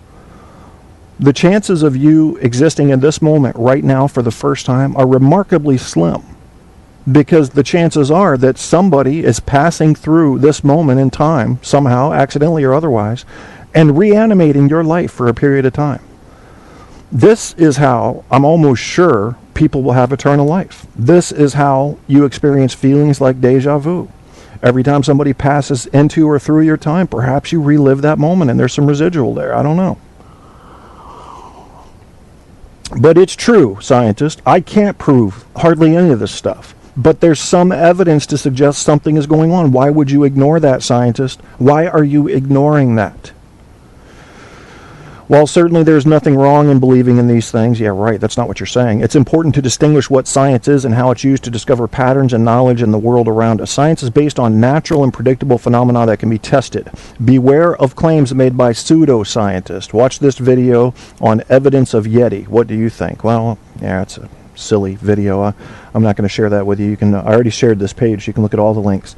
However, there was one link on this page that took me to a very interesting article that I think needs to be read and reread and read, called A Field Guide to Critical Thinking. Now, this guy, this college professor, is able to consolidate so neatly and tightly everything you really need to know about critical thinking that it fits into a handy little pack the size of a cigarette pack. And I'm just saying that off the top of my head. I mean, it really is a well-composed article, and it does involve his own little technique. So this is not some universally accepted technique here. This is from one guy, but I know the universally accepted techniques for critical thinking, and this guy hits on all those while keeping it very short so you can remember it. And I'll give you an example. The website, I'm not going to share the website with you verbally because it's too long, but it is on csicop.org, okay, Center for Inquiry affiliate, the Committee for Skeptical Inquiry. And as you know, I see these guys kind of hardened and dry for the most part, but I am sharing the link to this on the Facebook page. It's csicop.org, Field Guide to Critical Thinking. You can Google Field Guide to Critical Thinking. It should be your first result. And it's an awesome guide because it's consolidated, because it contains all of the important things. And here's what I want to give to you. He's got 3 basic things. This is the way it starts out. There are many reasons for the popularity of paranormal beliefs in the United States today, including 3 quick points here. 1, the irresponsibility of the mass media, who exploit the public taste for nonsense. 2, the irrationality of the American worldview, which supports such unsupportable claims as life after death and the efficacy of the polygraph. And 3, the ineffectiveness of public education, which generally fails to teach students the essential skills of critical thinking. Now, I'm already disagreeing with this guy, but what he's saying here cannot hurt you. It can possibly narrow your mind too much where you're missing stuff, but it's going to keep you solid in your reasoning. And there's an important thing about this. This was written in the fall of 1990. So we're coming up on a 25-year-old document that nails it down today. Critical thinking, as a widely accepted field, if you will, was new then. Now, it started back in like the 60s, but it didn't gain any traction. I mean, when I first started college in 1996, my first philosophy course was critical thinking. The textbook was written by John Hoagland, excellent textbook, and it basically talked about logic the whole time, but it did touch on all the elements of critical thinking. This is just a conglomerate in critical thinking of all of the philosophies and procedures that will lead you to facts. That's what's important about this. So you have these 3 claims here. I disagree with them on a couple.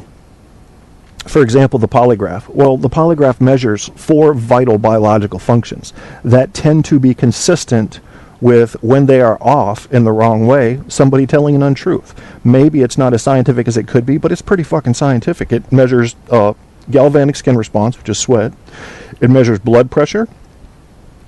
It measures heart rate. And it measures, what's the 4th thing? Sweat, heart rate, blood pressure. I can't remember the 4th thing. Yeah, well, it'll come to me later. But anyway, these are things that when you lie, or when you feel like you're guilty of lying, will be agitated in a certain way. It's different from when you get excited because you see a bee flying in the corner. That's going to be a different result. It's different from when you get excited because you just remembered you forgot to pay a bill when you're in the middle of a polygraph. Different kind of result. They've studied this. These polygraph scientists know what they're doing, so I don't like to see him write stuff off like that. However, he's most concerned with the 3rd problem, and that was the ineffectiveness of public education, which generally fails to teach students the essential skills of critical thinking. He shouldn't be mad. Critical thinking was new then. That's something where you're going, well, I'm pissed off that we don't do better on our LASIK surgery. Well, LASIK surgery is brand new. It's helping blind people to see. Come on now. Let's give us some time to work. So critical thinking was relatively new in an academia setting as its own topic. He's got here an acronym that he's made, and it's called filters. And I think it's a good one to remember. Remember the word filters. Remember, it's not a real word, it's just an acronym, and it's got a couple letters that don't even belong in there, but it's FILCHERS, and the I and the E are unnecessary. So it's the FLCHR and S that matter. And what he's talking about are the rules of falsifiability, logic, comprehensiveness, honesty, replicability, and sufficiency. Learn these fucking rules if you want to understand the paranormal or any other kind of science. Remember these, okay? Because all of these pertain to some the practices you're going to need to use if you want to get results that can be trusted. A lot of people do not understand this word. We need to talk about this a little bit. Falsifiability. You're thinking, oh, is that when you can make something untrue? Well, in a way. It must be possible to conceive of evidence that would prove the claim false. If you say any statement, and then you say there's no way anybody's ever going to disprove this, you have just put into a vacuum of the absence of logic your claim. Any claim you make should be, you say right up front, this could be disproven one day. Because if you say it can't, you're automatically taking away the credibility you gave to that claim. Let me explain this real quick. The rule of falsifiability is essential for this reason. If nothing conceivable could ever disprove the claim, then the evidence that does exist would not matter. It would be pointless to even examine the evidence because the conclusion is already known. The claim is invulnerable to any possible evidence. This would not mean, however, that the claim is true. Instead, it would mean that the claim is meaningless. This is so because it is impossible, logically impossible, for any claim to be true no matter what. For every true claim, you can always conceive of evidence that would make the claim untrue. In other words, again, every true claim is falsifiable. Okay? Let me read one more thing about this. It may sound paradoxical, but in order for any claim to be true, it must be falsifiable. The rule of falsifiability is a guarantee that if the claim is false, the evidence will prove it false. And if the claim is true, the evidence will not disprove it. In which case, the claim can be tentatively accepted as true. This is what I'm always preaching. Let knowledge go so knowledge can flow. In which case, the claim can be tentatively accepted as true until such time as evidence is brought forth that does disprove it. The rule of falsifiability, in short, says that the evidence must matter, and as such, it is the first and most important and most fundamental rule of evidential reasoning. And that's something I agree with. And if you want an example, a true claim that the lifespan of human beings is less than 200 years is falsifiable. It would be falsified if a single human being were to live to be 200 years old or older. Another falsifiable claim, water freezes at 32 degrees. The way you would disprove it, water freezes at 34 degrees. So you can conceive of the evidence that would disprove it. That gives your claim credibility. It has to be falsifiable. Or otherwise it's meaningless. It's just, it's not a claim. It's just some sort of an acknowledgement of a universal fact that that nobody could ever question, and that's not reasonable. The second one in this this filters acronym is, and I'm not going to read it in detail like I did the others, logic. And any argument offered as evidence in support of any claim must be sound. Use your logic. You know what logic is if you don't look it up. Number 3 is comprehensiveness. The evidence offered in support of any claim must be exhaustive. That is, all of the available evidence must be considered. That's right.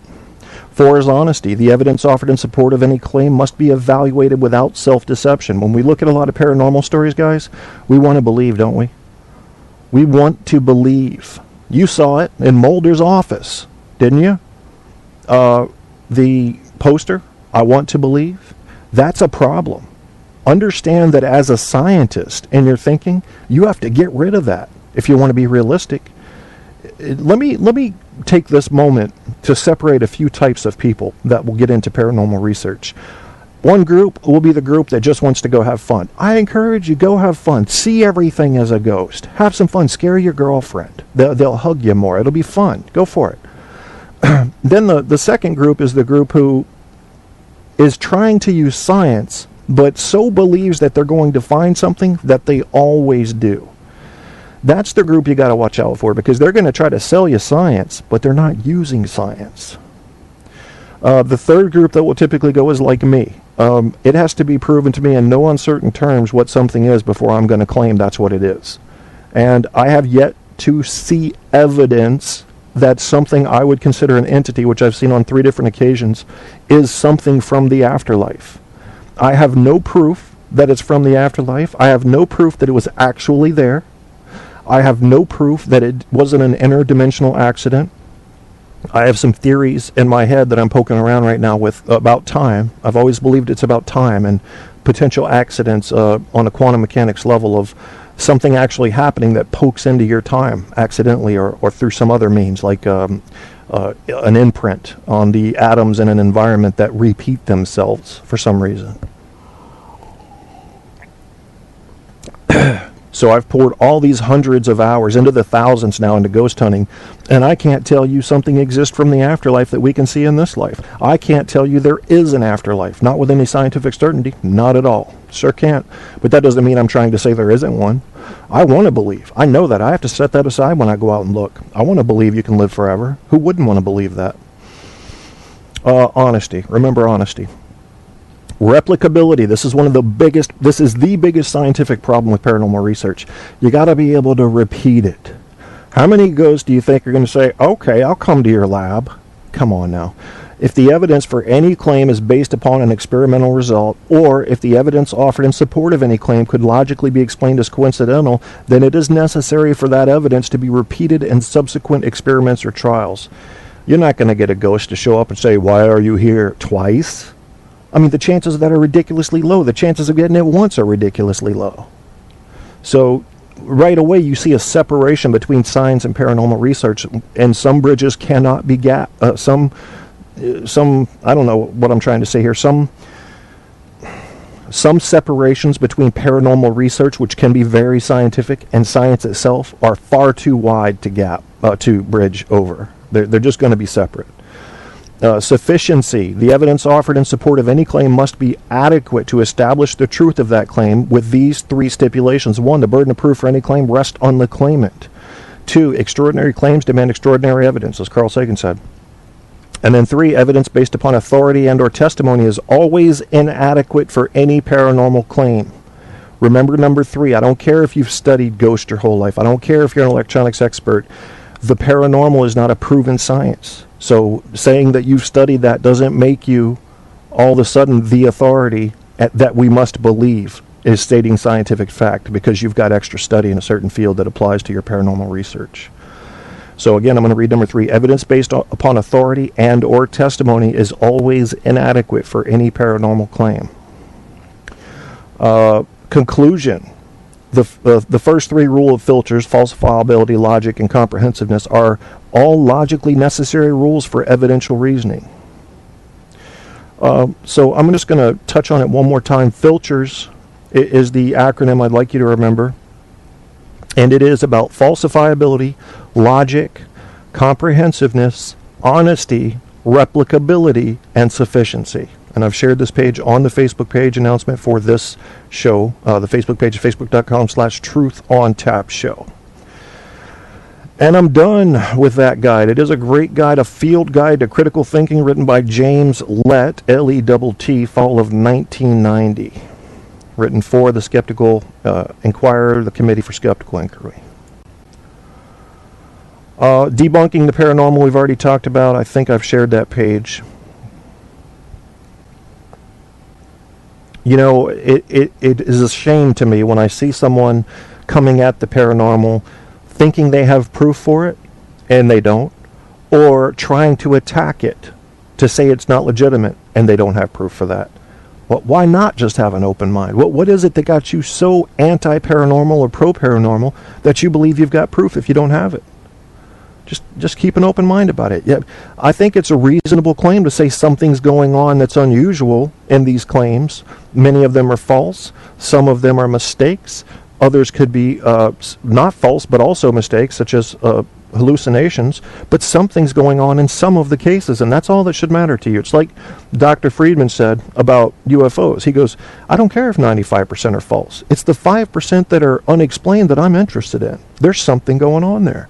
And when I see these Air Force and Navy test pilots and commercial airline pilots and astronauts saying they've seen something, I believe them. I will look at their motivation. If they've suddenly gone on a book tour, I'm going to question their claim. But half these guys have never written a book, and they know they're subject to ridicule and isolation from the community and a reduction in their believability. You know, it's like one guy said on a documentary, it's very subtle, but if you're the guy who's a Navy pilot, say, and you saw the UFO, I'm not sure I want you being my wingman. Because you may have seen something that wasn't there, and that could affect my chances to survive a mission. And it's a good point. Very subtle discrimination against it.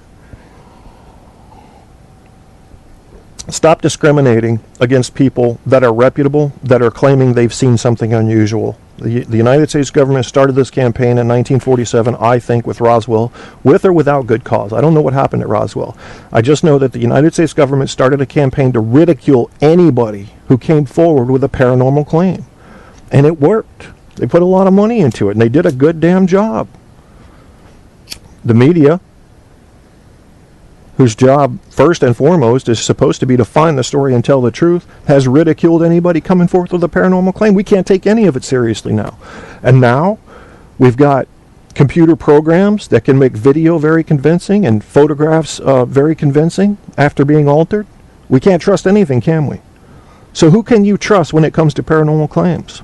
You trust yourself. You trust your ability to just disseminate, or rather discriminate, between certain types of information and certain types of witnesses, and be able to think, is this reasonable? If it is, maybe I should look into it a little bit. If it's not, I need to kick it out.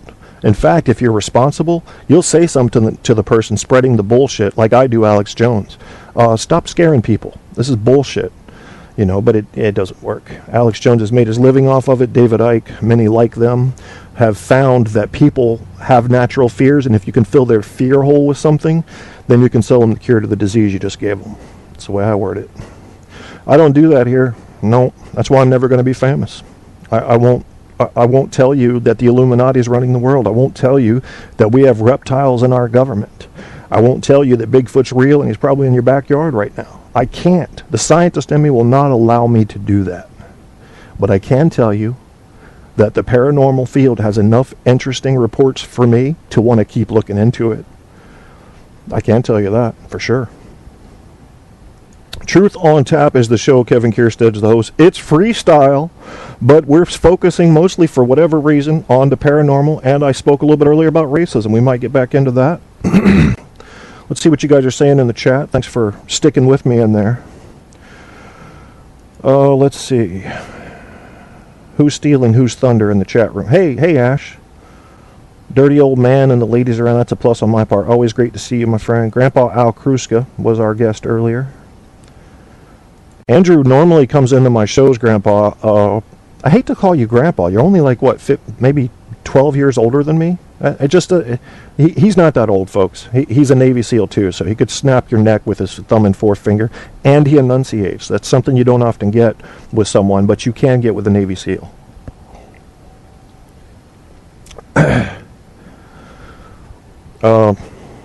People can be so narrow-minded. You're absolutely right, Ash. And that's a problem. That's a problem because you're not staying open to new suggestions and at least looking into them. Grandpa Al's 56. Okay. See, you're only 14 years older than me. That's not. I can't call you I don't know. It sounds weird. Are you trying to sound older than you are, Grandpa Al? Why would you do that? He's not old, folks. He's 56. That's like the new 40, which is like the new 20. So, shit, he's not even old enough to drink. Grandpa Al's 56 with the hiccups. Oh, that's why you haven't called back in. You have the hiccups. And you're sick. Poor Grandpa Al. I had him talking so much earlier, I probably used up his voice. RD wanted to call in, but he hasn't been to this show. I don't know what time it is right now in Holland. But I'm guessing it's about 4, maybe 4 in the morning, 5 in the morning, something like that. Yeah, I guess he shouldn't. Alan Al or FBBICBGT, which I don't know what that means. Fuck that. I can't do that. I need more vowels, Grandpa Al. That's not enough vowels. That's almost all consonants there.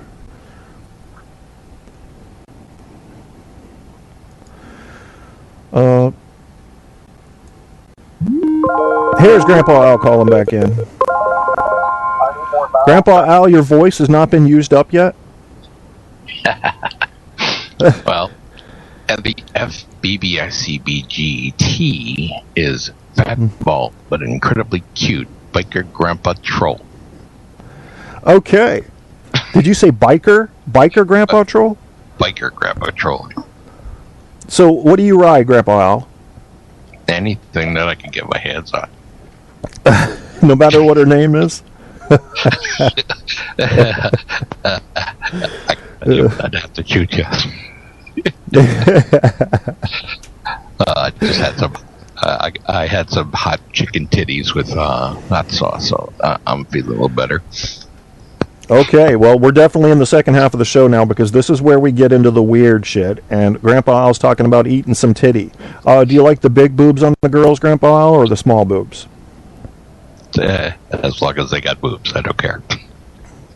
What if what if they've been through a terrible battle with breast cancer and they've had them removed?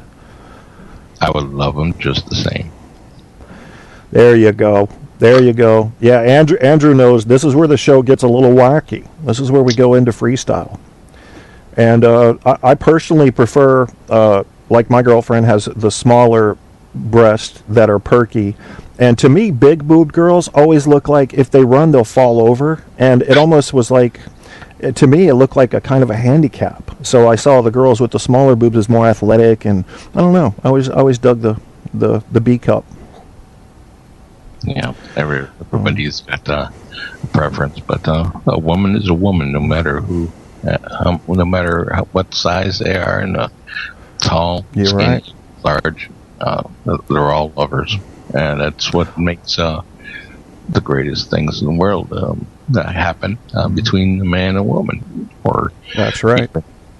A man, a woman. Geez, it doesn't matter. It's who you love. That's all it brings it down to.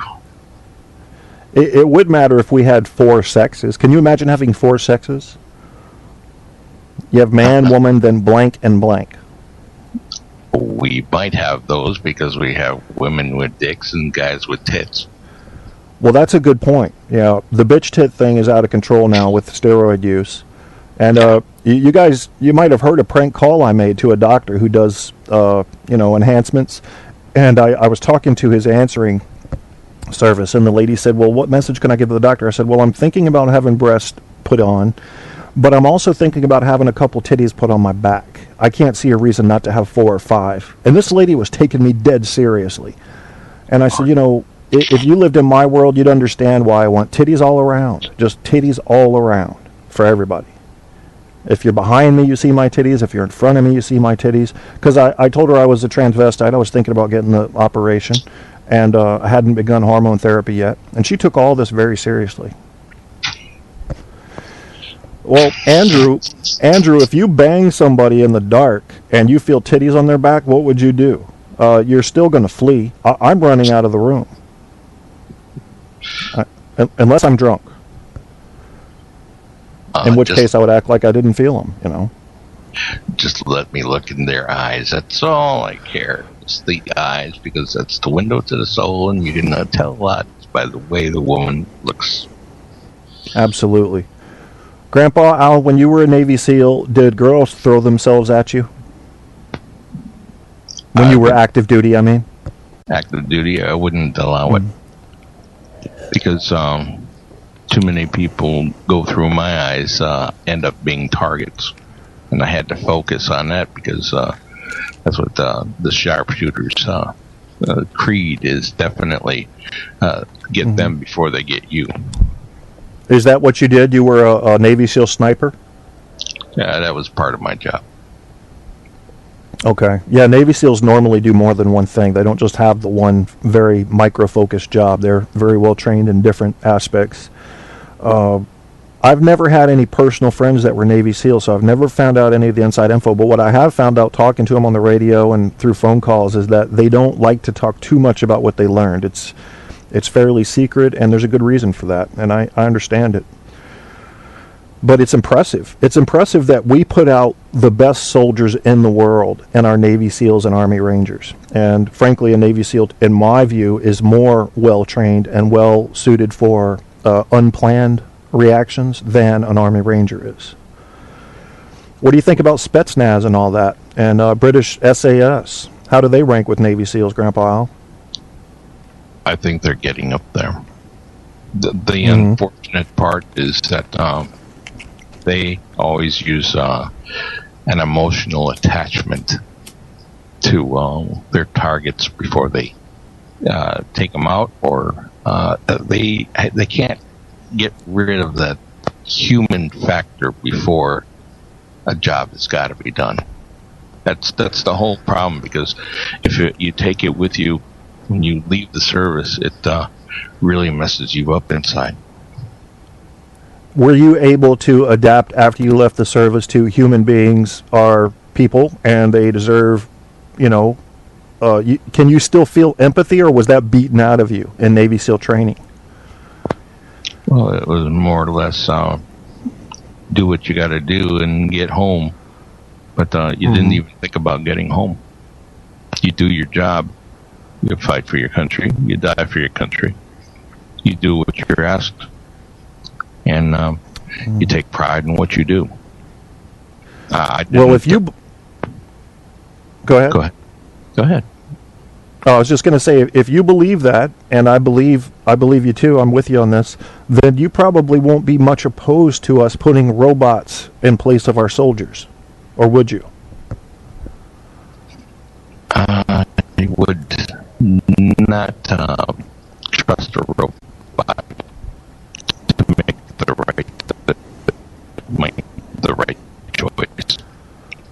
Because if they say an innocent child in the way of somebody holding a rocket launcher, that child would be another target without question. Right. Okay, so you need a bit of humanity. Well, what if that humanity is written into the code? You can't fire on any target robot that is not positively identified as a definitive threat to you. Would that be good enough, or does it need something more human? Needs something more. Need something more, because they are just written through instructions of whatever it can do. Look what the kind of robots that they have now. They're remote control. They still have to have a human entity behind them in order to make the right choices. If they take away the humanity, it's like genocide. You can shoot everything and not even care. Right. Well, I think we're going to employ robots in place of our soldiers, but at least at first, each robot will be controlled by a human who will be responsible for everything that robot does. But then we're going to get to a point where the AI, we're going to say, hey, here's the code. The whole public has a right to view this code, and you'll know exactly how this robot's going to behave. But the good thing about the robot is he will never be subject to snapping. Yeah. You know what I mean? And we do have guys snap and throw grenades into their own camps, and you've seen it. I mean, That's the good thing about robots. The bad thing is there's always going to be a chance for hacking.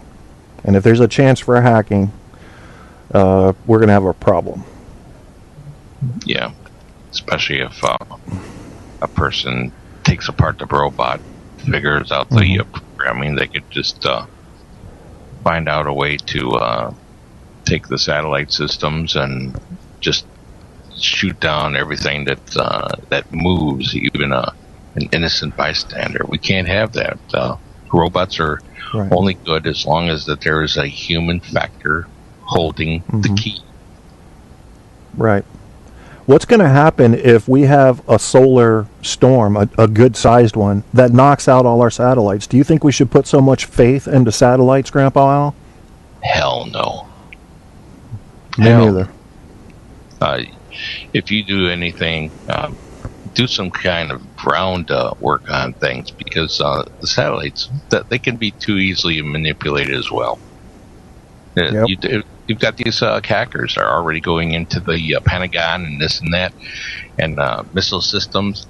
They're not even telling about stuff that's going on behind the Iron Curtain, as our Iron Curtain would be with the military, because there's been hackers that goes through that, and sometimes they avert a disaster, and sometimes they create it.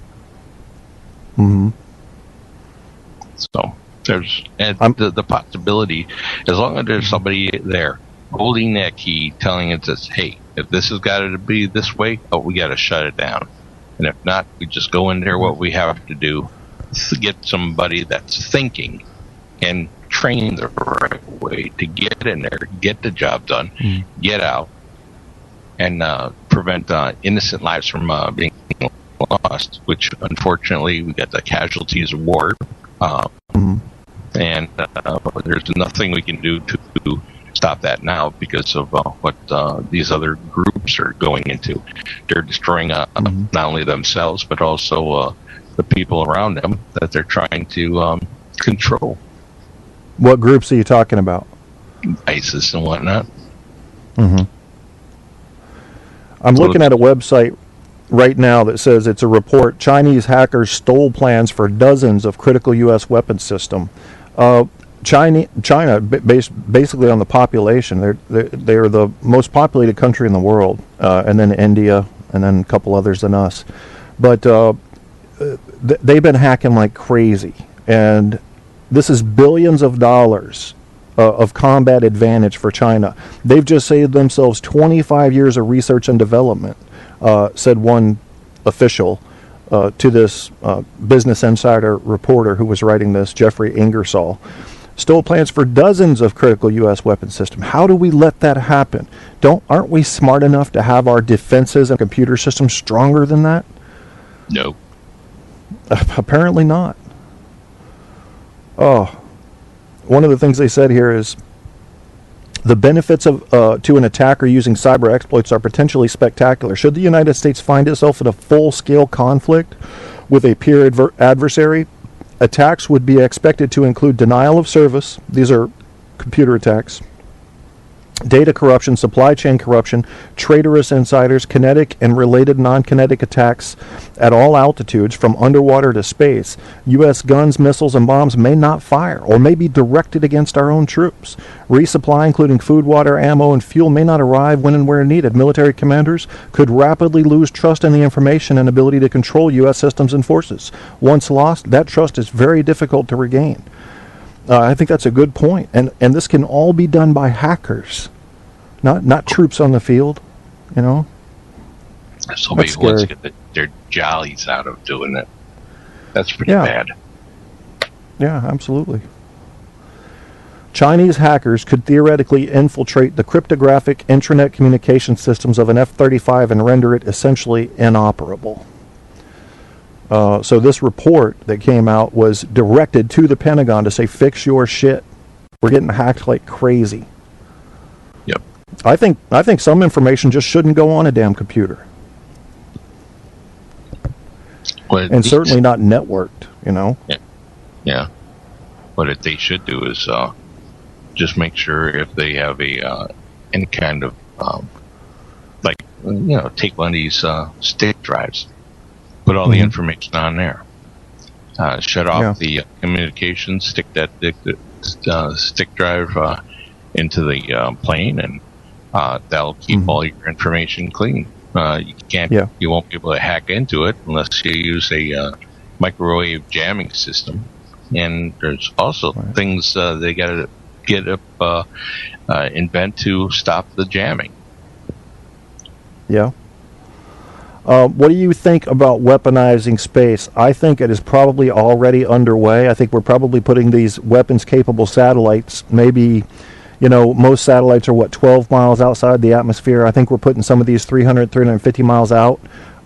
When that happens, who has the advantage? What if we have less weapons in space than Russia does right now? No, that's always a possibility. There's nothing in this world that's saying that they don't have it now, and of course can't prove it because nobody wants to actually go ahead and investigate it. But of course they get shut down as soon as they're mentioned about it. That's right. I probably shouldn't even be talking about this. Keep doing this show because people hear stuff, and the next thing you know, you're under a fucking DOS attack, and your show's taken down, or he said something about Negroes, and I think that's, and next thing you know, your show's gone. So it makes me wonder talking about this stuff. But then again, you have people like Alex Jones. He hasn't been shut down yet. David Icke hasn't been shut down. So we should be able to talk about issues that affect the safety, at least of Americans, and without having to worry about being attacked for it. Yeah. Well, freedom of speech, we got to keep up with keeping that freedom of speech going. Unfortunately, that's right. The way this government is being run by those of the cloud, our freedom of speech is being curtailed. And just to listen to one guy rattle his mouth off saying, "Oh, this is good for the country. Let's open up the borders. Let's stop giving those bullets to the people." Says if somebody shoots at you, run with them. Excuse my language. Fuck is going on with it.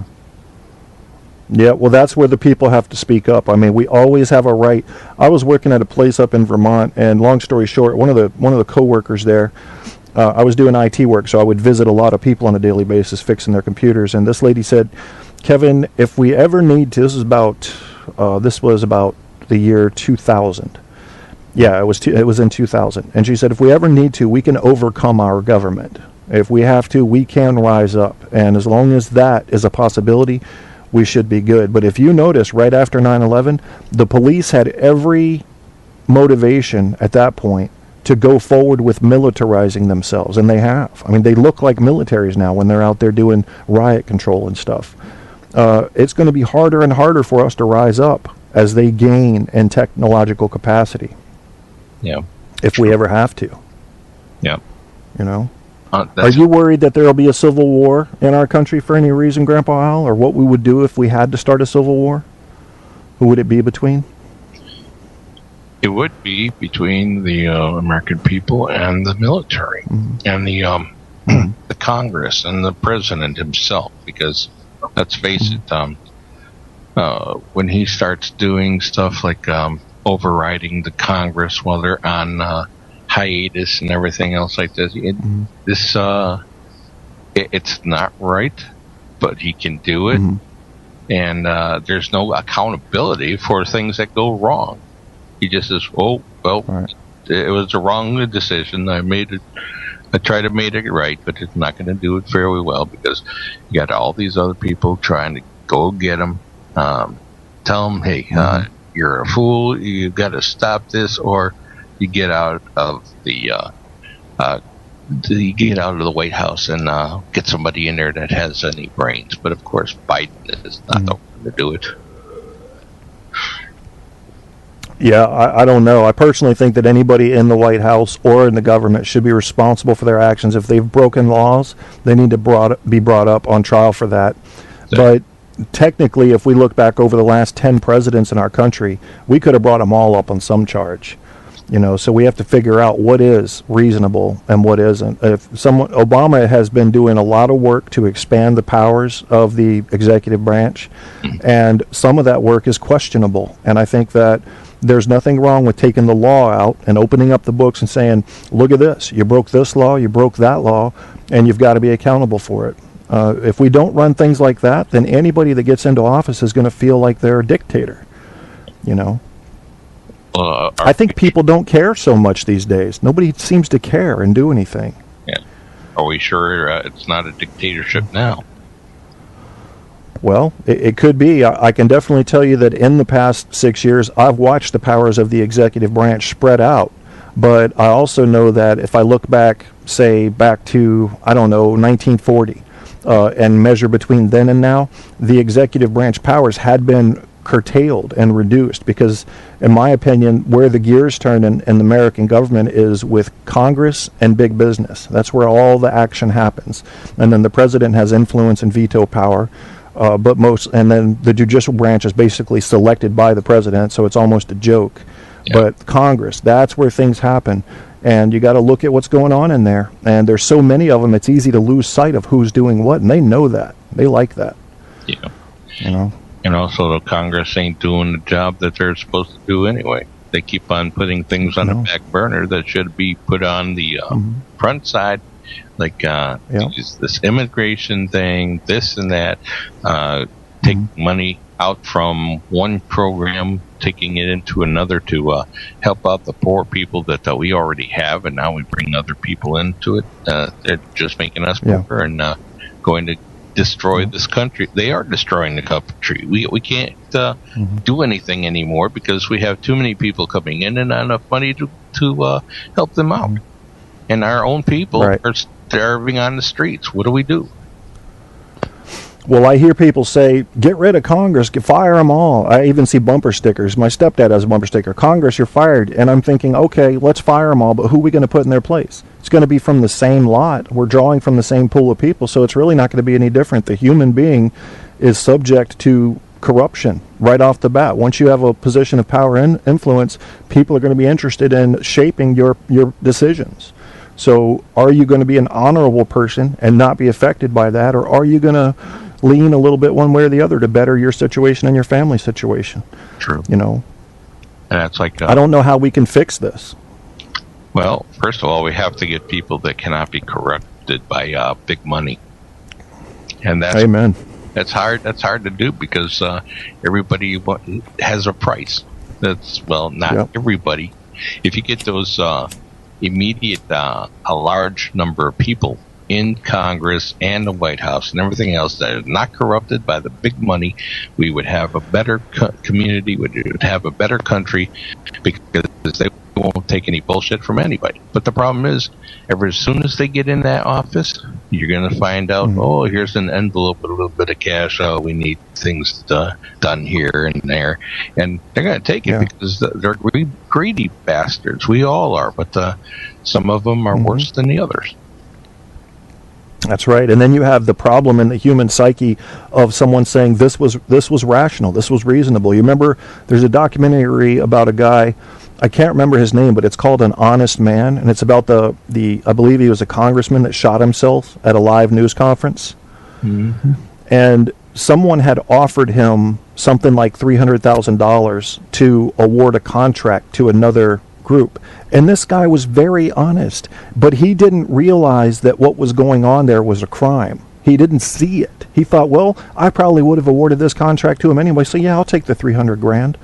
So people rationalize in their heads, and I think that our laws need to be clearer. And maybe there should be some kind of test that you have to pass before you even run for Congress that shows you understand those laws. Because we're such weak creatures mentally. Yeah. I think that's part of the education department. They make us weak because we're not being taught. We as the older generation or the more mature.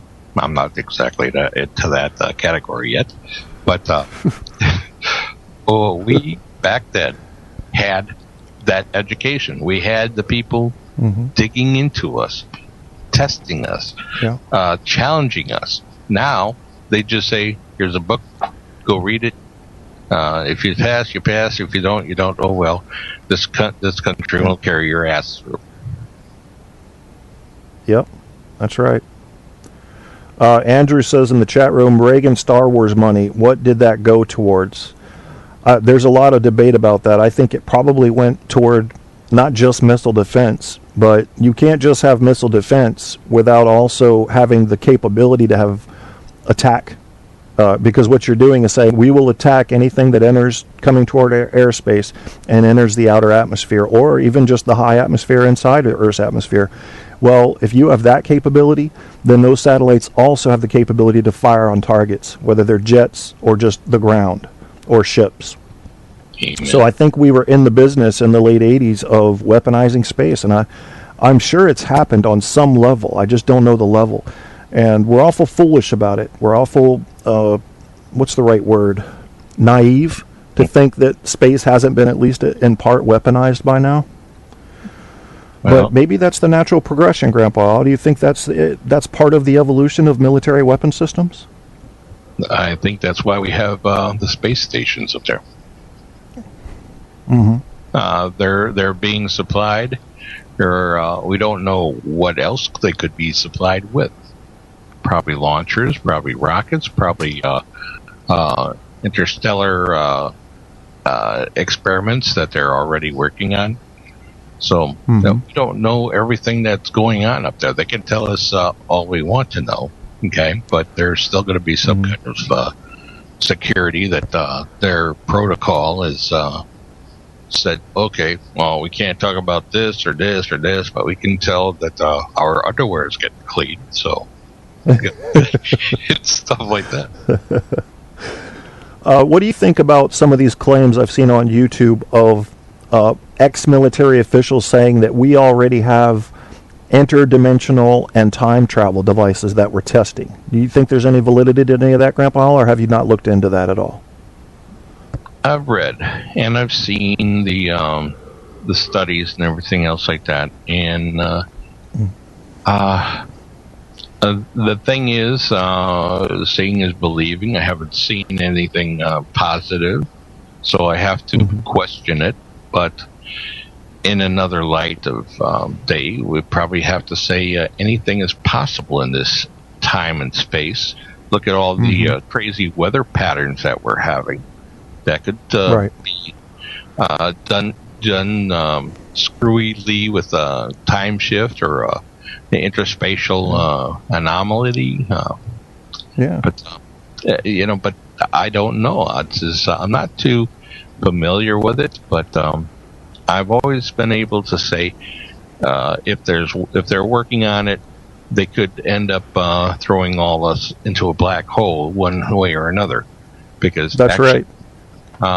Their advancements with possible alien technology, not saying it could or couldn't happen, but there's a possibility that's there.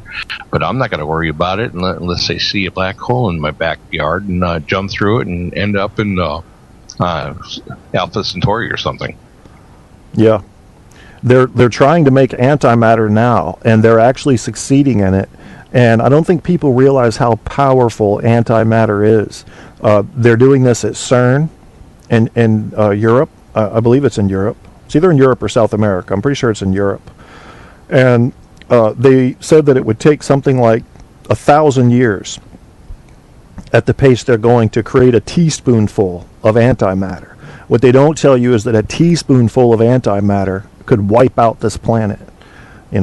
So it's okay to be a little nervous about what the researchers are doing, because the brightest minds humanity has ever had to offer up still haven't known exactly what results would be when they did experiments. So we're playing with fire most of the time, and sometimes that pays off, but the wrong mistake is going to end us.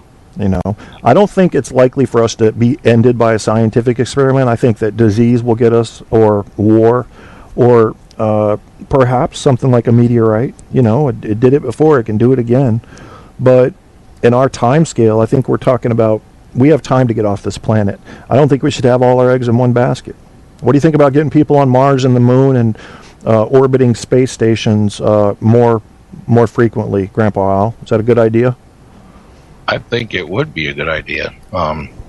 Look how far back we are from space exploration right now because of all the cutbacks in space exploration.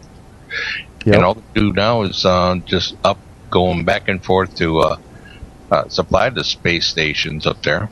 And we lost a couple of. No, we lost that one space station up there that used to be up there, right? A long time ago. I don't know.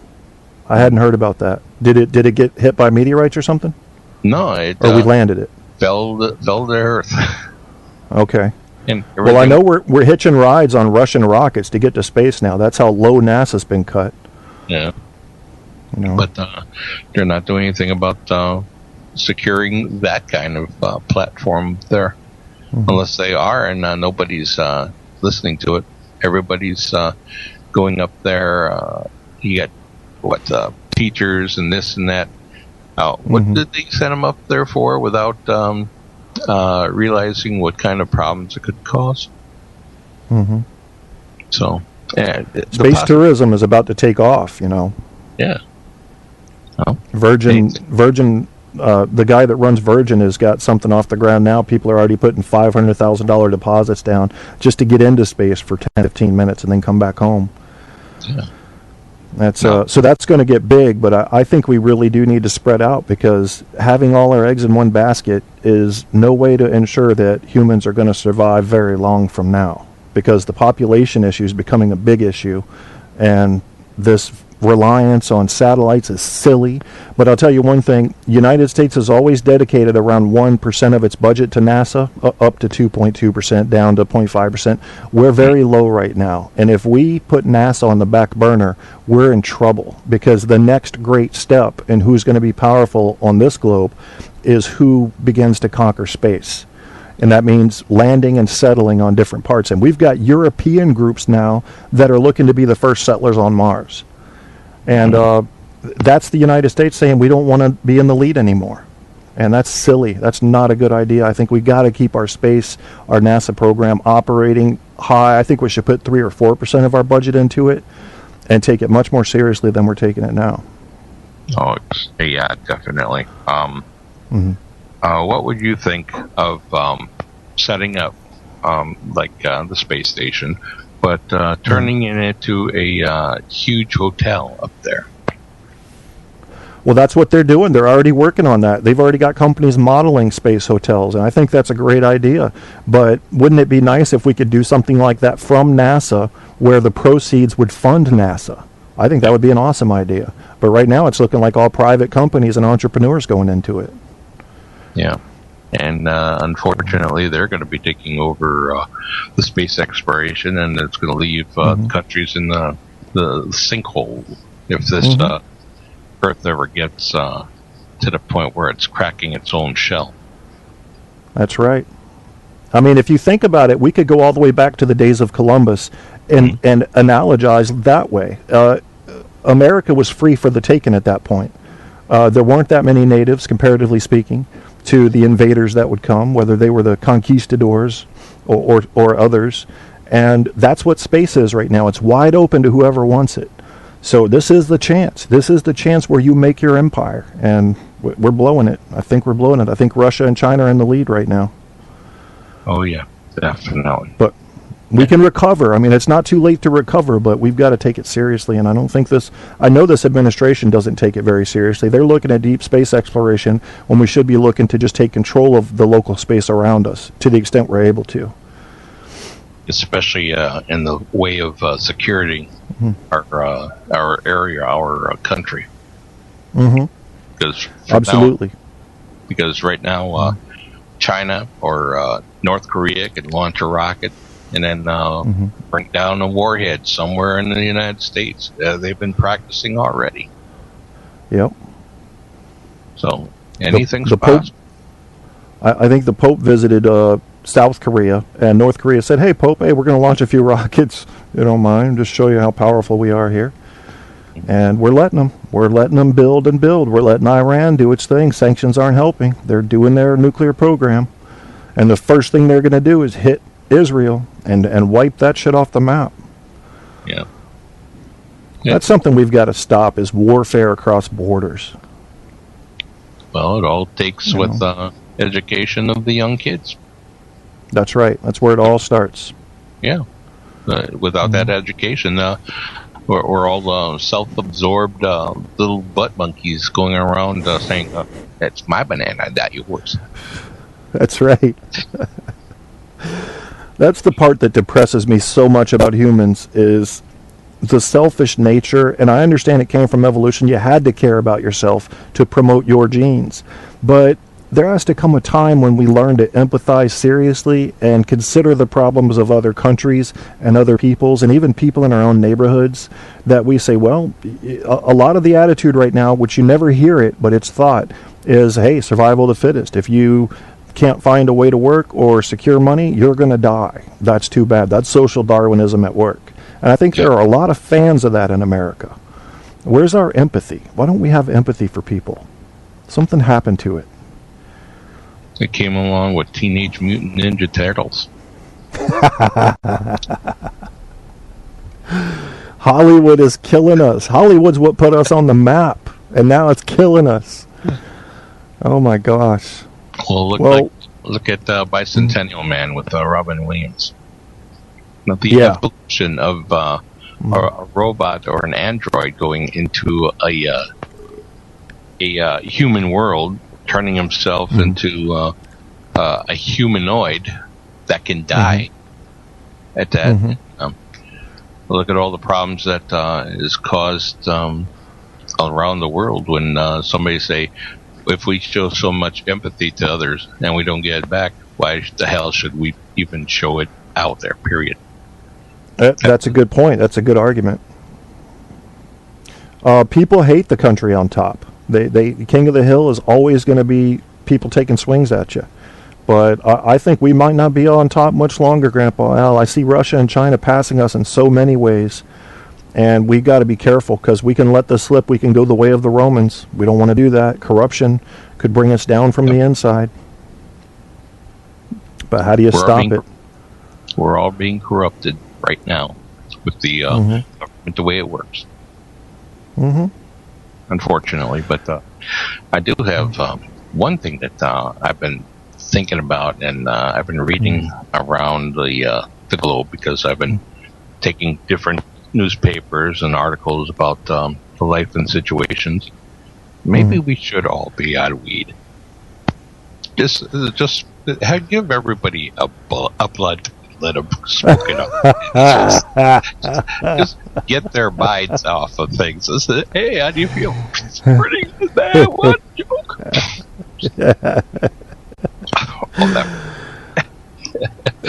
Grandpa Al thinks the world needs a blunt. How do you guys feel about that? The show is Truth on Tap, and you're hearing the truth on tap. My voice is about to go, Grandpa Al, so I don't have much left in me for this show. Were there any closing thoughts you'd like to share with our audience tonight about paranormal or anything else? Oh, yes. If you believe in something strong enough, it might happen for you, but it may not happen for somebody else. And the one thing that you should do is that look with your eyes, not with your heart, because your heart can also give you something else to look at, like boobs or this or that, but it works that way. But God, just be well, take care, and from my heart, so to you guys, peace. And you. Thank you for calling into the show, Grandpa Al. We'll have you on soon again, I promise. Anytime. I'm just floating around, and now since I feel better, I'm gonna jump around and probably jump my wife later. I don't know why. I just. All right, Grandpa Al. We will talk to you next time, sir. Okay, peace and God bless. Talk to you later, buddy. Bye. You too now. That was Grandpa Al Kruska, ex-Navy SEAL, excellent commentator, has a view of the world that is both wholesome and intuitive, as well as hopeful.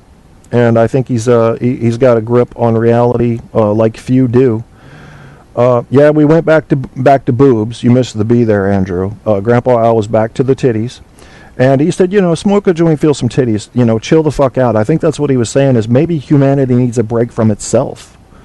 I think that's entirely possible. I'm not really a marijuana fan. I've, tried it a couple times when I was younger, and it just made me want to go to sleep. So, but maybe that's what people need. Maybe people need to go to sleep for a little while and get away from their own thoughts. I think that can be done through meditation. I think that can be done through critical thinking. I think you can realize the problems that face you and your country and your people without necessarily letting emotion come into play. But we should not seek to quell our emotions. We are in a state now where, inadvertently or not, it seems that there is a subduing going on. Have you noticed? We're trying to keep the animal quiet. You can't have sexual thoughts. You can't have racist thoughts. You can't have thoughts that wouldn't be accepted on national television during the daytime hours. Those thoughts should be subdued. And the truth is, those thoughts come from your animal. And we need to stop ignoring the animal and just realize that some of the thoughts the animal has aren't very civilized. But that doesn't mean they're not there. So let's see ourselves for what we are as animals with opposable thumbs and decent reasoning skills, and accept ourselves. We're growing in the sense of civilized behavior. Hopefully, I see it. I think we are. I think we're starting to learn to respect other people and cultures. But the animal instinct to protect our own, I don't think it's ever going anywhere. We're trying to get it with education. We're trying to get it with medication. And we're trying to kill it. And I don't think you do that. I think that's messing with nature in the wrong way. Let the animal be. Just acknowledge the animal's faults and try to control those faults on your own. Leave that up to the people. The laws will keep the people in check some. The prisons will keep those in check that will not follow the law. And we'll move forward. But we can't just kill the animal. Don't kill the animal inside of you. There's something beautiful about the animal, and there's something about the animal that's going to make humans more interesting than if he were not there. Otherwise, we're just machines. If you remove the emotion, if you remove the strange behavior that comes from so many thousands of years of evolution, or what I like to call adaptation, because evolution leads people to believe that we're growing into something necessarily bigger, better, faster, stronger, and I don't think that's the case. I think we change. We change as necessary to adapt to our environments, and if we don't, we die off. Well, some of the changes coming out of our environment here soon are going to be a little bit too tumultuous, I think. Whether it's disease or an asteroid or nuclear war or something along those lines. I'm not into scare tactics, folks. I think we can make it. I just think we need to spread out a little. Let's spread out. I'd have a lot more confidence if we had people at 3 different points in space, personally. And those points would need to be independent, not resupplied, because if you get contaminants and germs and bacteria and things that could kill somebody, you don't want that moving around. So within a couple hundred years, my theory is that we'll be on Mars and the Moon, and those will be, although people will travel between them, they'll be self-sustaining at that point. And that'll be a good thing. That'll give me a little faith that humans are going to make it.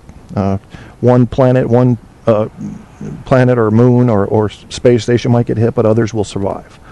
We need to really spread out, and I'd say within 500 years, maybe 1,000, we're probably outside the solar system. We're at least on moons like Titan at that point. Maybe in 5,000 years, we're out of the solar system. So let's spread out a little, take up our little chunk of the universe, I say, and hold on to it. And that is that. So what I'm going to do is I'll line up a song or two for you, ones you haven't heard lately, after I play a quick commercial for those that may have joined late, so you'll know how to follow me and the show. This show is all about truth. It is not about me. I don't ever want to get famous. I don't care about fame or money. I've never made a red cent from this show, although that possibility exists in the future. It is you, the listener, that makes this show. It's the chatter. It's the Grandpa Owl that calls in. You're the ones that make it interesting, not me. I just sort of run the program on my little shit piece laptop here with my little shitty headset and my shitty DSL connection on my shitty back porch. But I'm bringing you a show, and apparently enough of you like it that you're tuning in. So I'll be happy enough with that result, personally. Let's do BOC Crew. No, I don't want to do that one. It's too boring. It's repetitive. This one's kind of funny. Miss Motherfucking Vibe, Summertime. We don't forget. Yeah, it's a female rap song, but when you name yourself Miss Motherfucking Vibe with a PH, you got my interest. Good for you. And for those of you that are still worried about this situation in Missouri, I'm going to replay the commercial that I played earlier that helps you survive if you're a young minority male in America through these terrible times in which authority has seemed to have lost control and will shoot you even with your hands up. Although we don't know if that's really what happened. We sure want to think we know, though. We jump right in, don't we? Wait for the facts, my friends, before you secure anything in your mind. Wait for the facts, and you'll be a better person for it. That's what's coming up, and since that is that, here goes this. You're listening to Truth on Tap with host Kevin Kierstead. Ladies and gents, this is Kevin Kierstead, host of Truth on Tap and Caps on Tap. I hope you're enjoying the show. Truth on Tap is focused on bringing you absolute truth about everything from mainstream media to comedy, from psychology to the paranormal. This show keeps it real, not the fake kind of real, the real kind of real. That same spirit also covers our Caps on Tap show about the Washington Capitals. Caps on Tap shows air only after Capitals wins at this time. Please come like our Facebook page and join the conversation at facebook.com/truthontapshow. Truth on Tap has been picked up and promoted by iHeartRadio, the internet audio mega monster, so shows are available there as well as on Spreaker and a limited selection on iTunes. To get in on a show's chat, you can chat from the Facebook page I mentioned or go to www.spreaker.com/user/truthontap and look for the live episode or call in at 910-NO-LYING. That's 910-665-9464. Thanks again for checking out Truth on Tap and Caps on Tap. You're listening to Truth on Tap with host Kevin Kierstead.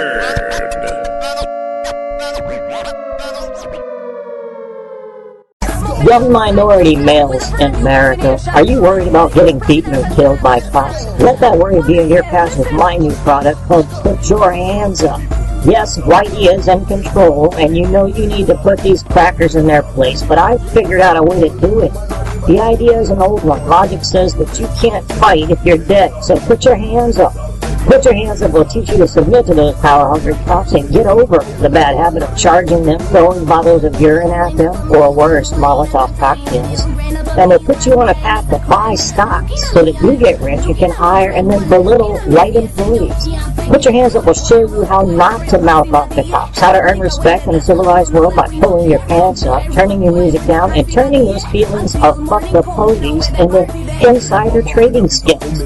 Then, you can literally own white people, and you will be in charge. Order today for free. The payments is $29.95, and I'll include a special booklet called You Want Respect? Stay the fucking school, bitch.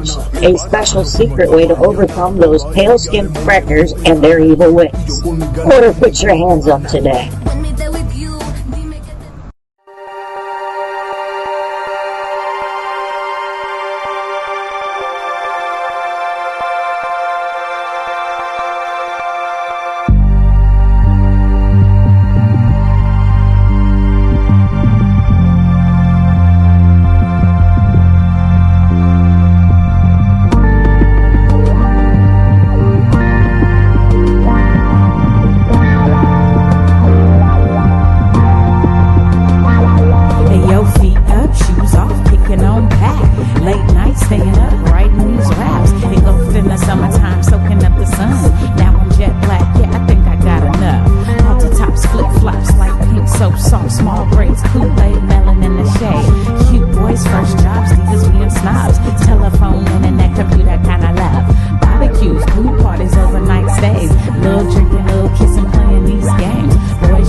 the laws didn't have a clause.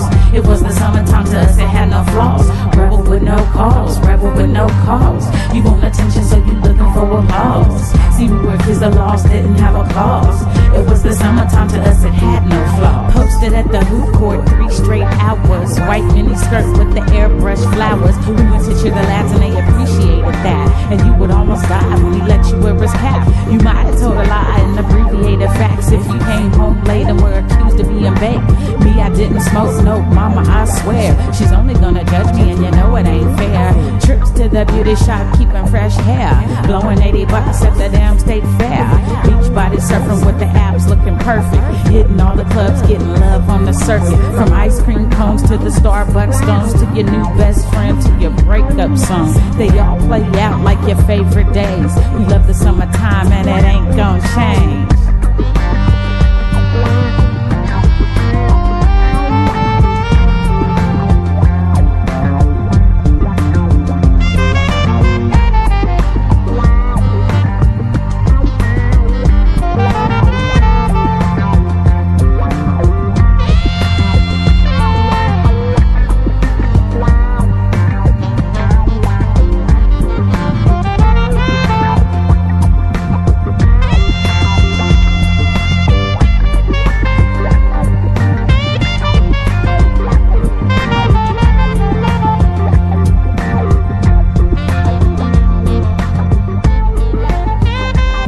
Listening to Truth on Tap with host Kevin Kierstead.